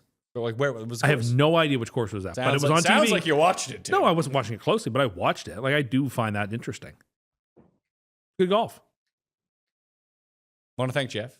Want to thank Dayton. Dayton first. Yay. A solo day. You did this show. You did the Jake show. Nailed it. Well, I mean, I shouldn't say that. I haven't like. It was like the other time that we had the guest producer when Paul was away. I had to hire someone. She didn't record the sound.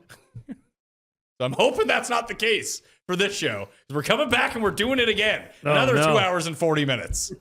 We didn't get to 3 hours this week, but I know that Geoff has to go. You all probably have things to do over the Christmas. Probably not, because I used to, when I was like 19, just very much enjoyed doing a bit of Christmas in the morning and like going to my room and like chilling for a bit, getting away from the family. Hopefully we filled that time for you. All right. Thank you all for watching. We'll see you next time. Mayo experience! Experience!